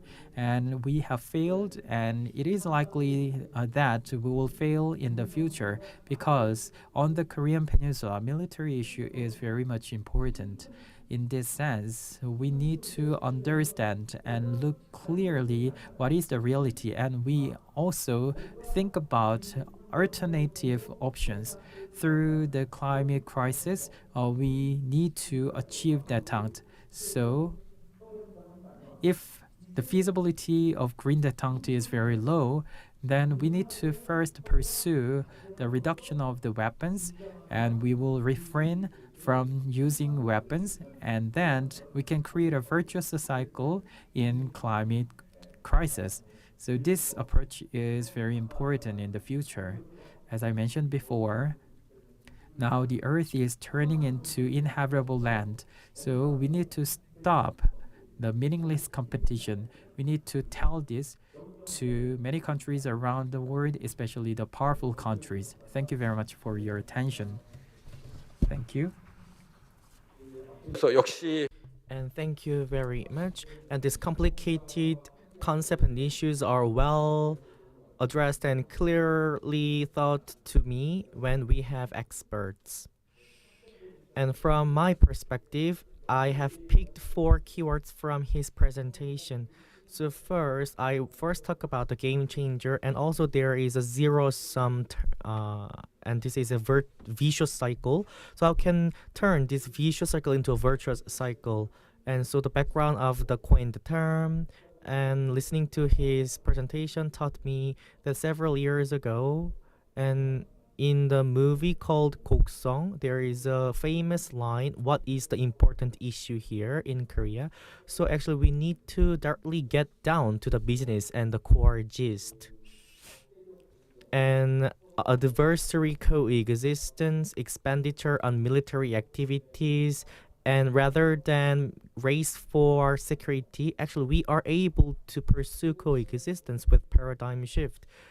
Of course, several years ago in Pyeongchang Winter Olympic, there will be a peace atmosphere, and many people pin high expectations on this. But Singapore and Hanoi summit are failed without any reaping fruits, and we turning back to the pre-Pyeongchang Winter Olympic era. So what would be the heartland lessons here? Actually, at the time, there was no serious talk on climate change, but the security threat and nuclear threat on the Korean Peninsula and climate change can be linked together so that we can hone our imagination to take a deep analysis on our failure, that we are able to create a new momentum. And 2040 Gangwon Olympic booth is established, and this is not a large Olympic, but a small Olympic for the youth. So we are able to utilize that Olympic to create another momentum of peace building.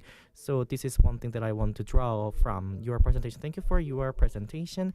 And next, so coupling with this too, how can we do?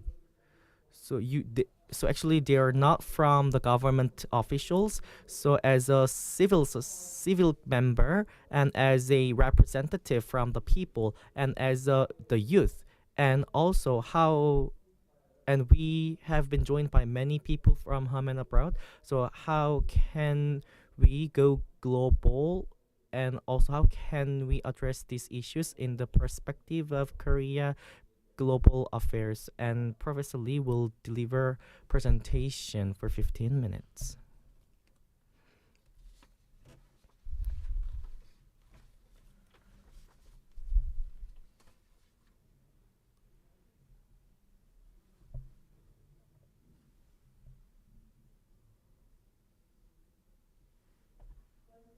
It is great honor to share my short ideas with all the delegates who have devoted their lives for the peace. So I think it is the 18th World Summit of Nobel Peace Laureate Gangwon. So I was emphasized the 18th and Gangwon. It is very specialties. And the 18th means this summit had started in the beginning stage of 21st century. And the Gangwon is the very specialties which have hosted this some kind of a global event. So my presentation is also related with this kind of specialties and the universalities in relation with the climate crisis and the peace in Korean Peninsula. Because this session was designed for the Korean audience to share the global view with the Korean local situation. So that's why I will speak in Korean. So first and foremost, the Korean Peninsula that we are living in is marked on the globe-shaped planet. And so I would like to share with you this information. So on this globe, you are able to understand that our situations are not confined to our own efforts. This is a globe shape, so everything is not a constant but a changeable issue. And on that note, so Korean Peninsula issues are multi-layered issues.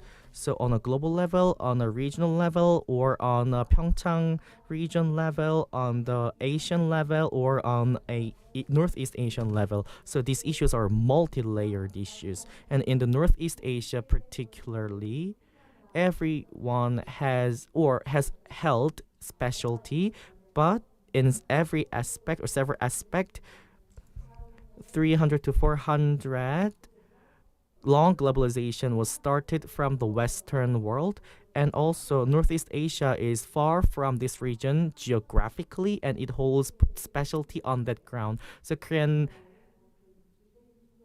So Korea, for the short period of time, has experienced a shorter period of colonial rule by colored skin a country, and also China also experienced the half or quasi colonial era. So we have specialty in the Northeast Asia. So these three countries, so-called, experienced the G20, G70, G20, G7, OECD. So they are easily able to be joined by these G7, G8, G20, and OECD. In particular, I draw your attention to the experiences on the Korean Peninsula.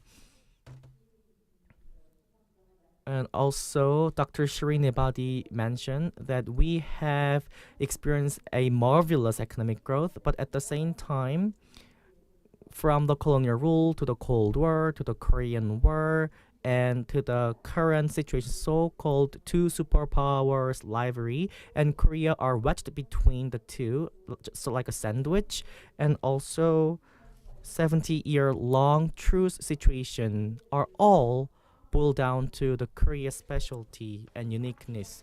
And this colonial rule era, Cold War, post-Cold War, UN system, and we have shared the axis of international system, and we constitute our own uniqueness, and this is what made Korea so far these days. And two speakers before me mentioned that we have solution, but we are not able to move toward the clear solution. And also, this is what I have concerns as well. And in case of Korea, we are the best example of the modernization. And also, socialist and the social researcher Wallerstein says that the modernization, actually, market capitalism or the socialism are the culmination of this modernization. So we have, in particular, cultural domain, tradition, and modern things upon our necessary. We have constitute despotism or patriarchal culture upon our needs. We arbitrarily draw clear contour in Korea. However, we like to talk about the economic development as one axis, and we reap fruits. So we are trapped by the trap of success. So we are experiencing the dismantlement of community that is unvisualized, and higher suicidal thoughts, and the conflict between the youth generation and the existing generation, and large buildings and skyrocket building, and innovative technological advancements are towering over these kind of issues. But what we'd like to put much emphasis on here is that on a global level, the paradigm shifts is now transpiring. And on the every aspect, going beyond the development, we use sustainable development as a term, or global governance, or other changes are witnessed. And so paradigm shift, because of the trap of success, is not able to be transpired. We are a little bit late in shifting our paradigm because of the trap. And in terms of the global governance, human rights are put at the front burner, and there is a Washington consensus. So human violators will be subject to the global intervention, and climate change, carbon tax, and climate governance are already mapped out. There are many reforms and rules on the climate responses. Human rights, and previous speaker before me said that military races are never securing the peace. So this is unacceptable. So the concept of development should be turned into the sustainable development. So this is a way for mutual existence. So coupled with division ideology, we are not able to accept this kind of concept. And now we are living under the military security, but we still have talked about the positive security and human security, but these kind of concepts are lost in Korean society. But NGO or the liberal organizations are accepting this concept, but on a layman level, on a government level, this is not acceptable. So on a global level, there are many activities to achieve carbon neutrality and climate justice. So trade or indirect or direct sanctions are underpinned by this, and we are late in accepting this concept because manufacturing industry, which is a highly carbon intensive industry, this brought us benefits. So over the night, we are not able to change this manufacturing industry, carbon intensive industry into green industry. 합니다. 그 지구촌의 입장에 So on the globe, the climate crisis is not the environmental issue, rather it is related to food security and climate refugee, and it is also related to civil war. So climate crisis is closely related to peace, but still on the Korean Peninsula, we still believe that we are notorious as heavy emitter, and this implication is huge. However, we are indifferent, and when it comes to the Korean Peninsula, as I mentioned about Palestine, both DPRK and RK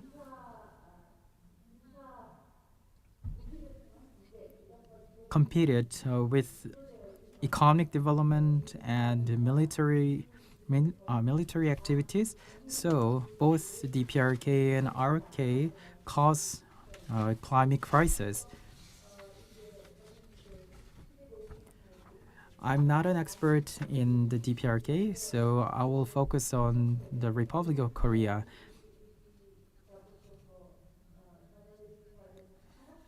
Many journalists say that we are industrialized generation or old generation. So in the past, we focused on the manufacturing sector by emitting lots of carbons.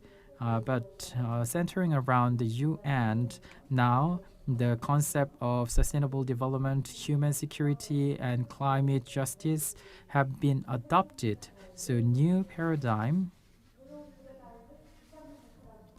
emerged. So between these two camps, we can see the South-South conflicts. So the priority for us is adopting this global governance actively.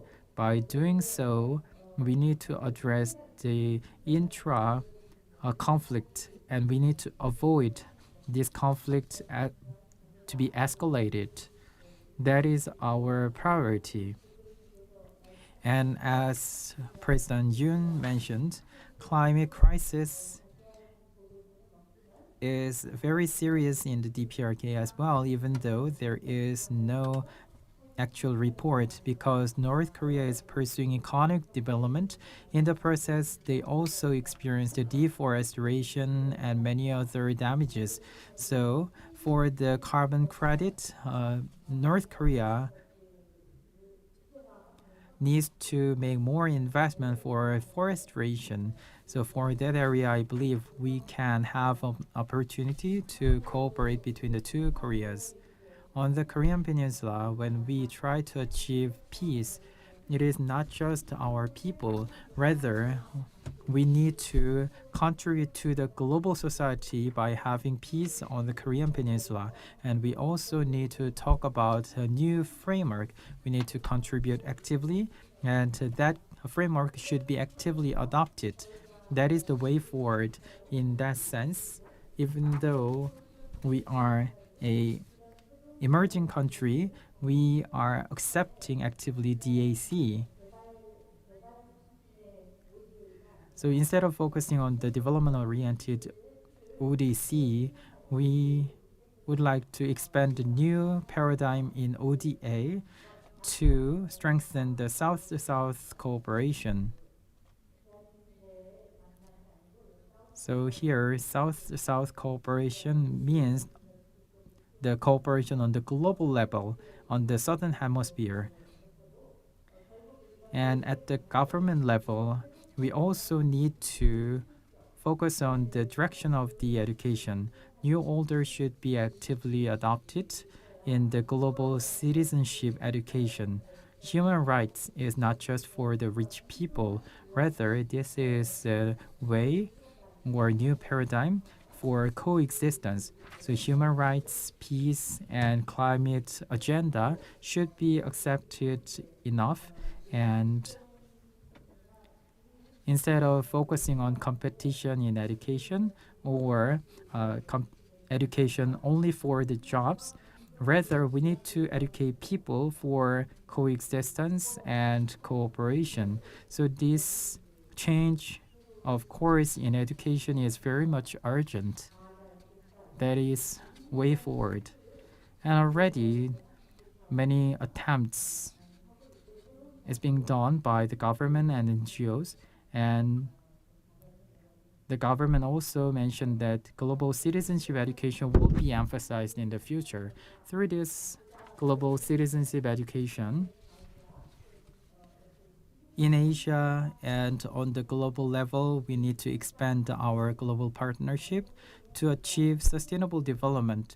This is implicit forecast. So we need to achieve sustainable development as soon as possible. With my students, with my next generation, I went to Berlin and I found the legacy of the Berlin Wall, which fell in 1989. Many people envy Germany's unification. That's why I took this photo. Between the two Koreas, there is no border in nature. So I took this picture by myself, and I'm also participating in the forest restoration in Mongolia. As a global citizen, we need to actively work on this, and educational revolution is very urgent. With this, I would like to conclude my presentation. Thank you very much. So you studied for a long time in school, so that's why I believe you're an expert in summarization within just 15 minutes. So as a student, I also summarized with several keywords. Previously, speakers talked about climate crisis and peace in a framework of the DPRK and RK. But now we have two-pronged strategy. So one side is related to the global level, and another side is the Korean Peninsula. This cannot be addressed by the Korean Peninsula alone. We need to address the conflict within the country, and at the same time, we also need to address the problem on the global level. So public diplomacy has been emphasized, and ODA is also important. For the Korean Peninsula, we need international cooperation, but instead of just asking for cooperation from the international society, we need to contribute to the global society through ODA for many global issues. And we need to consolidate and achieve solidarity on the global level. Then as a partnership, we can address this global crisis. And this Korean Peninsula peace should be addressed by the Korean people. But at the same time, I believe this Korean Peninsula issue is the essence of the global issue. So your presentation was very helpful to understand this multidimensional aspect. So now we had the presentations from the experts, and this is the topic we would like to talk. So if there is any question or comments, please raise your hand. You can speak in English or Korean, and please identify yourself before making any comments. Then we would like to have a group discussion. If you want to ask any question, please raise your hand and we'll give the microphone. Please identify yourself before you ask question. Anybody? Yes, please.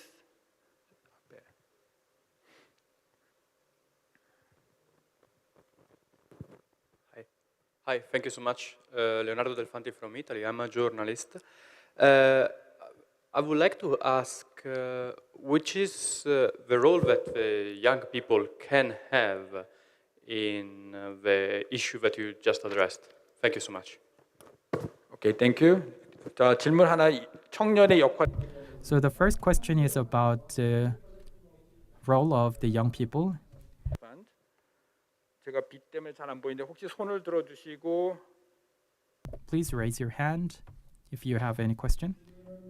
그 기다리는 동안 제가 관련된 거 한두 개 더 같이 하면서 While waiting for other questions, we would like to continue our discussion. Actually, this is the World Summit of Nobel Peace Laureates. And when it comes to Nobel Peace Laureates, there will be young people as well as old and seasoned people. So this is a global network.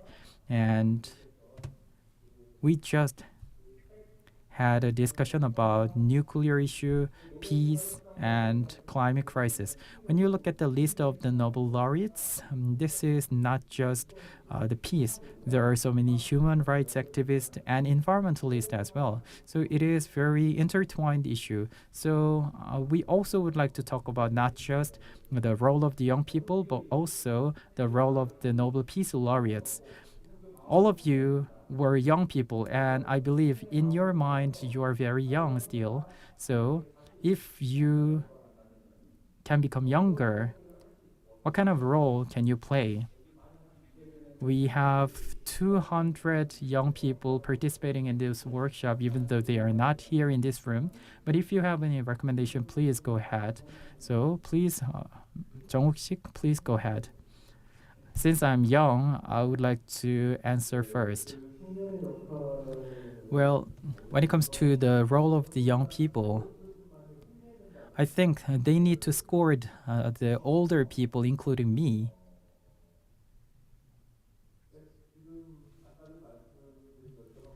As I mentioned before, I'm not sure the situation of other countries, but in Korea, young people, compared to the older generation, young people are more sensitive to climate crisis. They take this very serious. But at the same time,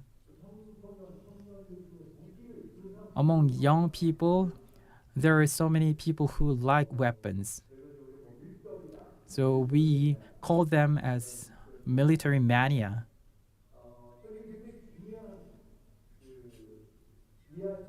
So I think this can be a good discussion topic. Our young people and teenagers will live on this earth longer than me. For that very reason, they are very sensitive to climate crisis in a way. And at the same time, compared to older generation, some young people like weapons. So they have concerns over climate crisis and they also love weapons. Then can they go together on this topic with young people and teenagers? I think we can have a discussion together. In that discussion, we can understand what is their thinking. I'm not in a position to tell what kind of role teenagers or young people need to play.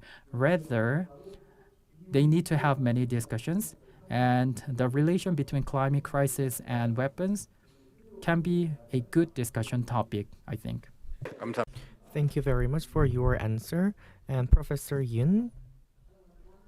And I believe the same situations are here in Korea. global generation is emerging. Climate citizen or climate generation are emerging, which means there is no actually within the 10 to 15 years, teenagers and those in their 20s are witnessing an increase in emergence of climate generation. And actually they are the key player to change our paradigm, and they are the active player these days. Teenagers and the youth under 20s and among the US Native Americans, they are talking about the ecosystem, and we are now witnessing a climate generation. And also we have teenagers who pay much attention to ecosystem, and also we have climate crisis response and emergency action organization, and they decided to be with the adults. And in Korea, those over 60s, so actually there is organization which consists of those on over 60s, and so the youth and climate generation activities are going further and further. And also they are well aware and familiar with how to connect with the global people than the older generation. And on the day of the World Climate Action Day, I was impressed by the fact that the teenagers and those under in their 20s took to the street to have great performance, and also they mixed with adults. So the youth, climate generation, and climate citizen should be the focus of our attention. Their voices should be raised. So as an older generation and as a responsibility holder for climate crisis, we need to be their buttress and their supporter for climate generation. And Barenboim is the famous conductor, and Israel and Palestine youth are gathered together to jointly perform, and also their performance alternate in Israel and in Palestine. So I was very impressed by the documentary. So we need to meet, and the youth in the north and the south should meet. So conversation among adults on the Panmunjom is not enough. So younger generations are aspiring for freedom, and climate crisis will be an existential threat to the younger generation. So they should be meet with each other. So on the southern part of the DMZ or on the northern part of the DMZ, why don't we get them to gather together to sing along together, such as Arirang? So shout out. So even though they are not visible with each other, but we are at the same time in the same place to sing along with the same song. Even though that, what about why don't we meet in China or in Mongolia? So Woman Cross DMZ documentation taught me that they directly went to the north and met with women, and actually the sense of peace is very different. So this is why younger generation from the north and from the south should meet with each other, and as a key player in peace building, they should realize that we are in the same chapter and we are the future hoarder. So they have to share the commonalities with support of a garden variety of programs and opportunities. And this is where older generations came into being. Thank you very much. Next, panelist Lee Jung-wook.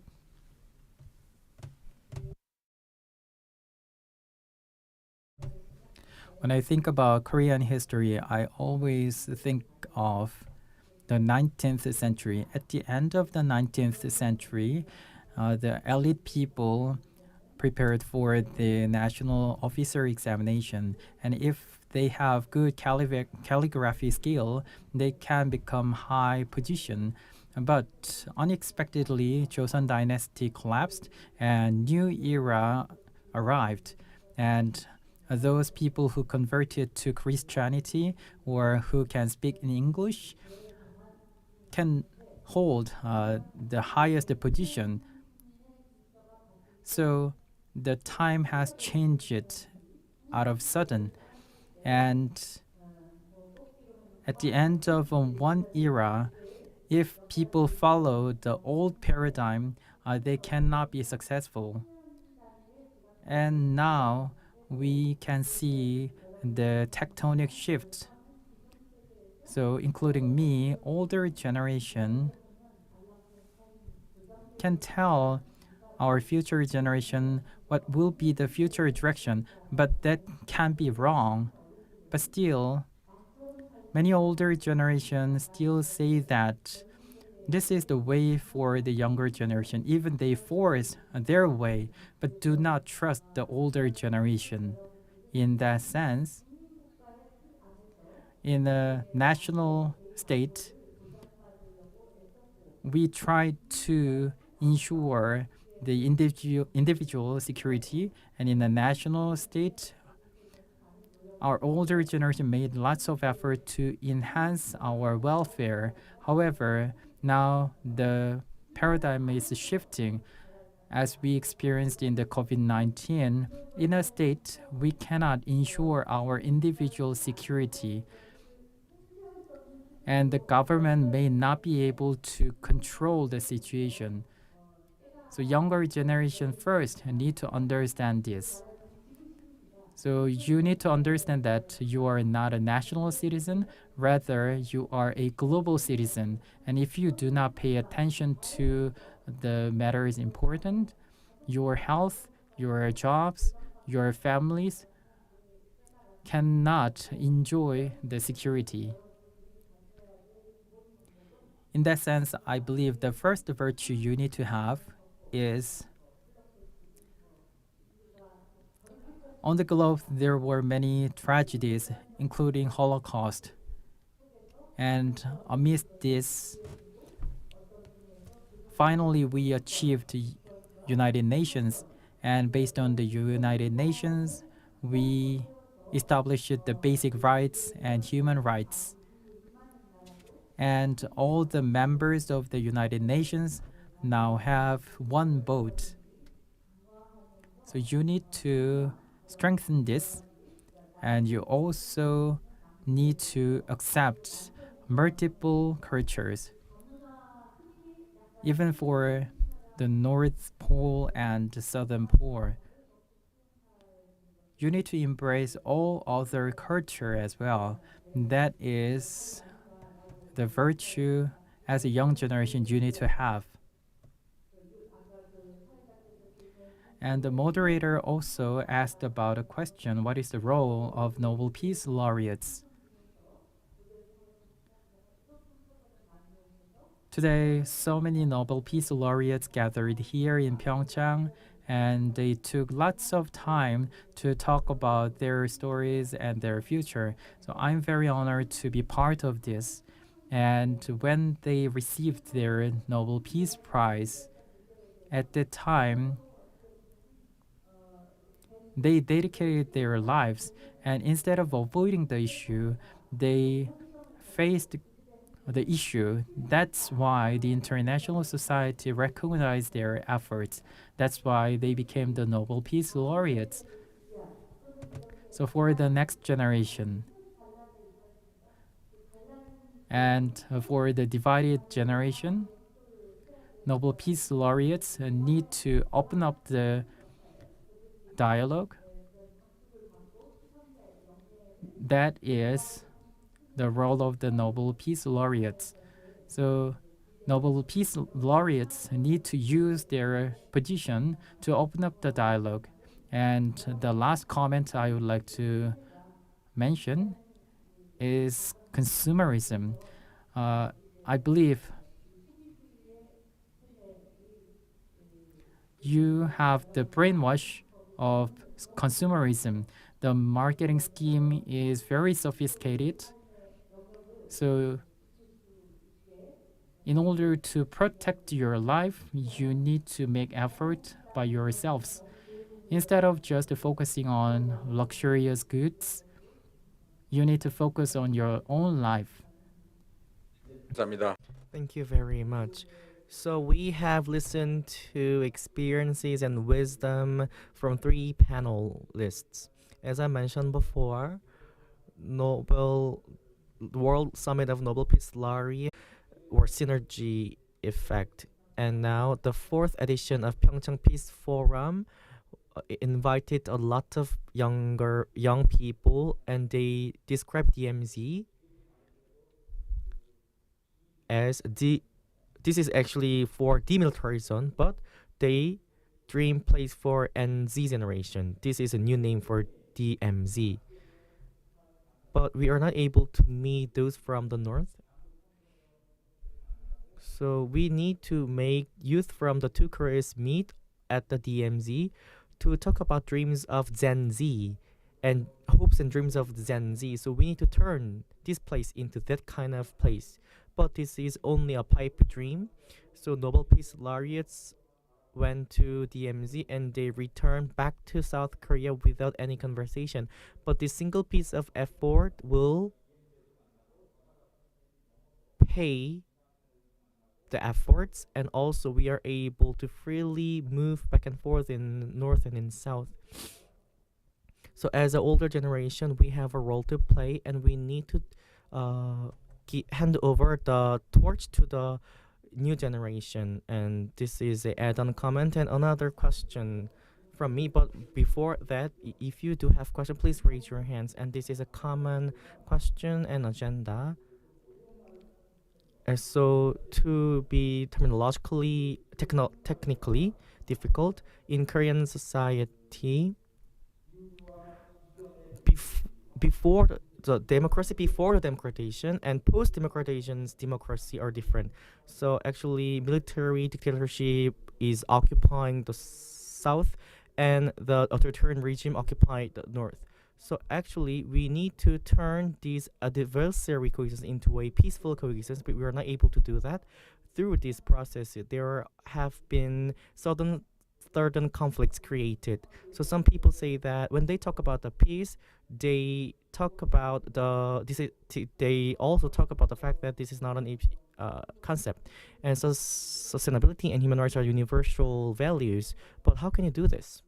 So how can you realize these universal values, and what would be the meaning of the universal values? And this is where a lot of opinions divided and fragmented. And also, Korean society is all the more fragmented in these days. So game changer or paradigm shift are important. So in the climate change era, in climate crisis, we are all the same victims, whether it be non-democratized worlds or democratized worlds. So this is the agenda. So in the front of the climate crisis era, how can we overcome these ideological differences, going beyond the human rights, left wing or right wing? How can we build a common community for climate response? So what would be the good point to start? When we talk about the climate crisis, yesterday's paper taught me that in Google, extraordinary Artuni Uyongu, rather than this, climate crisis is the most search engine term. So climate crisis is the most severe situation to the younger generations and to the older generation. And this is not only confined to Korea, but it is a global phenomenon. So we need to overcome these differences, and we need to reach a consensus. This might be the consumption, social issues. Is there any possibility for this? So this is a question that I would like to throw you. Of course, we touched upon this, but where would be the good point to start? So you said game changer, right? What would be the good point to start? Well, that is very tough question to answer.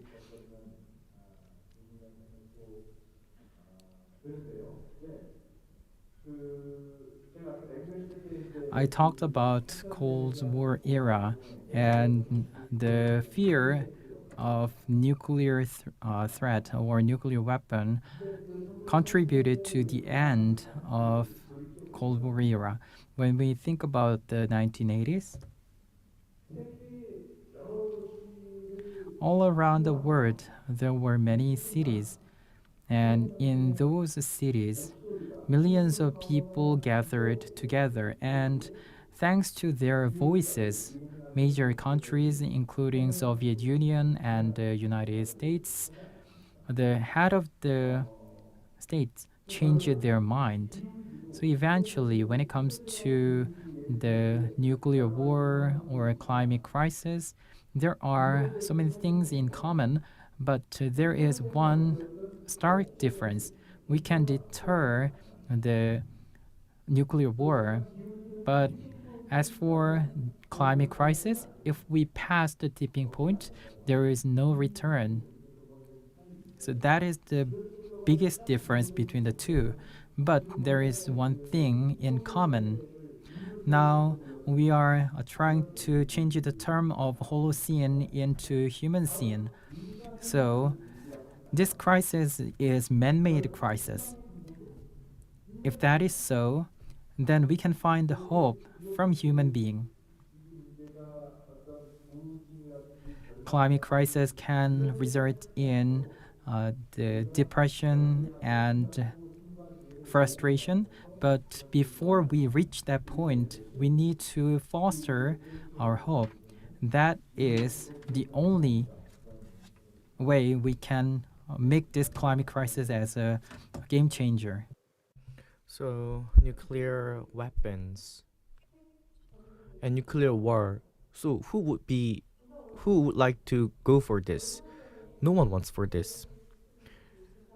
According to the largest survey organization, it tells that 67% of respondents say that nuclear weapons are not able to establish peace building, and 24 or 5% say no. And this is our reality. And also from the democratization, we have gone through many bumpy roads, and this is the strong experience and aspiration and willingness that Koreans have. So when we talk about the nuclear weapon race, what would be the foundation for this, and who would like to raise this voice on this issue? So on the Korean Peninsula, on the living creature never survive if this situation left unchecked, and this is situation at the doorstep. So this should be felt with everyone and with a lot of public awareness increased. Last year we have social debate between the left wing and the right wing. So across the nation, they have talked about the Korean Peninsula peace, and over a year, they increased their understanding and recognize the importance of peace. This is experience. So for 4 years, we have done that annually.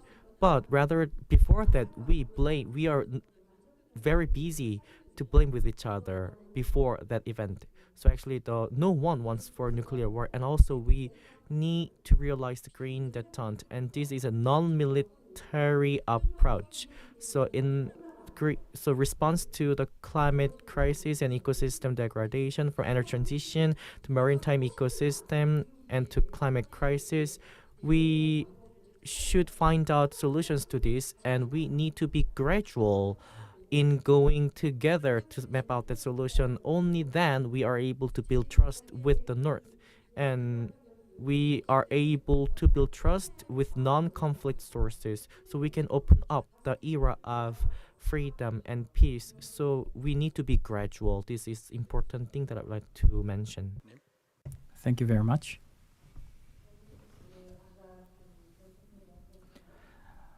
There was a question about the role of young people. If we make something as a myth, then individual action seems powerless usually. So when it comes to the future we want to live, we can make some bullet points. So we need to have a picture about our future we want to live, and we need to think who will make that decision, and who will hinder that decision making. We need to make this clear. This is not something falling from the heaven, and it is not something given to us. Rather, we need to make our decision by ourselves. This is very rare opportunity. So this decision making power is given, then we need to make the right decision. If we don't make effort to make the right decision, then our future will be bleak. And after the Cold War II, now we have the Ukraine war, but accept that for a long time, for 70 years on the Korean Peninsula, the peace has continued.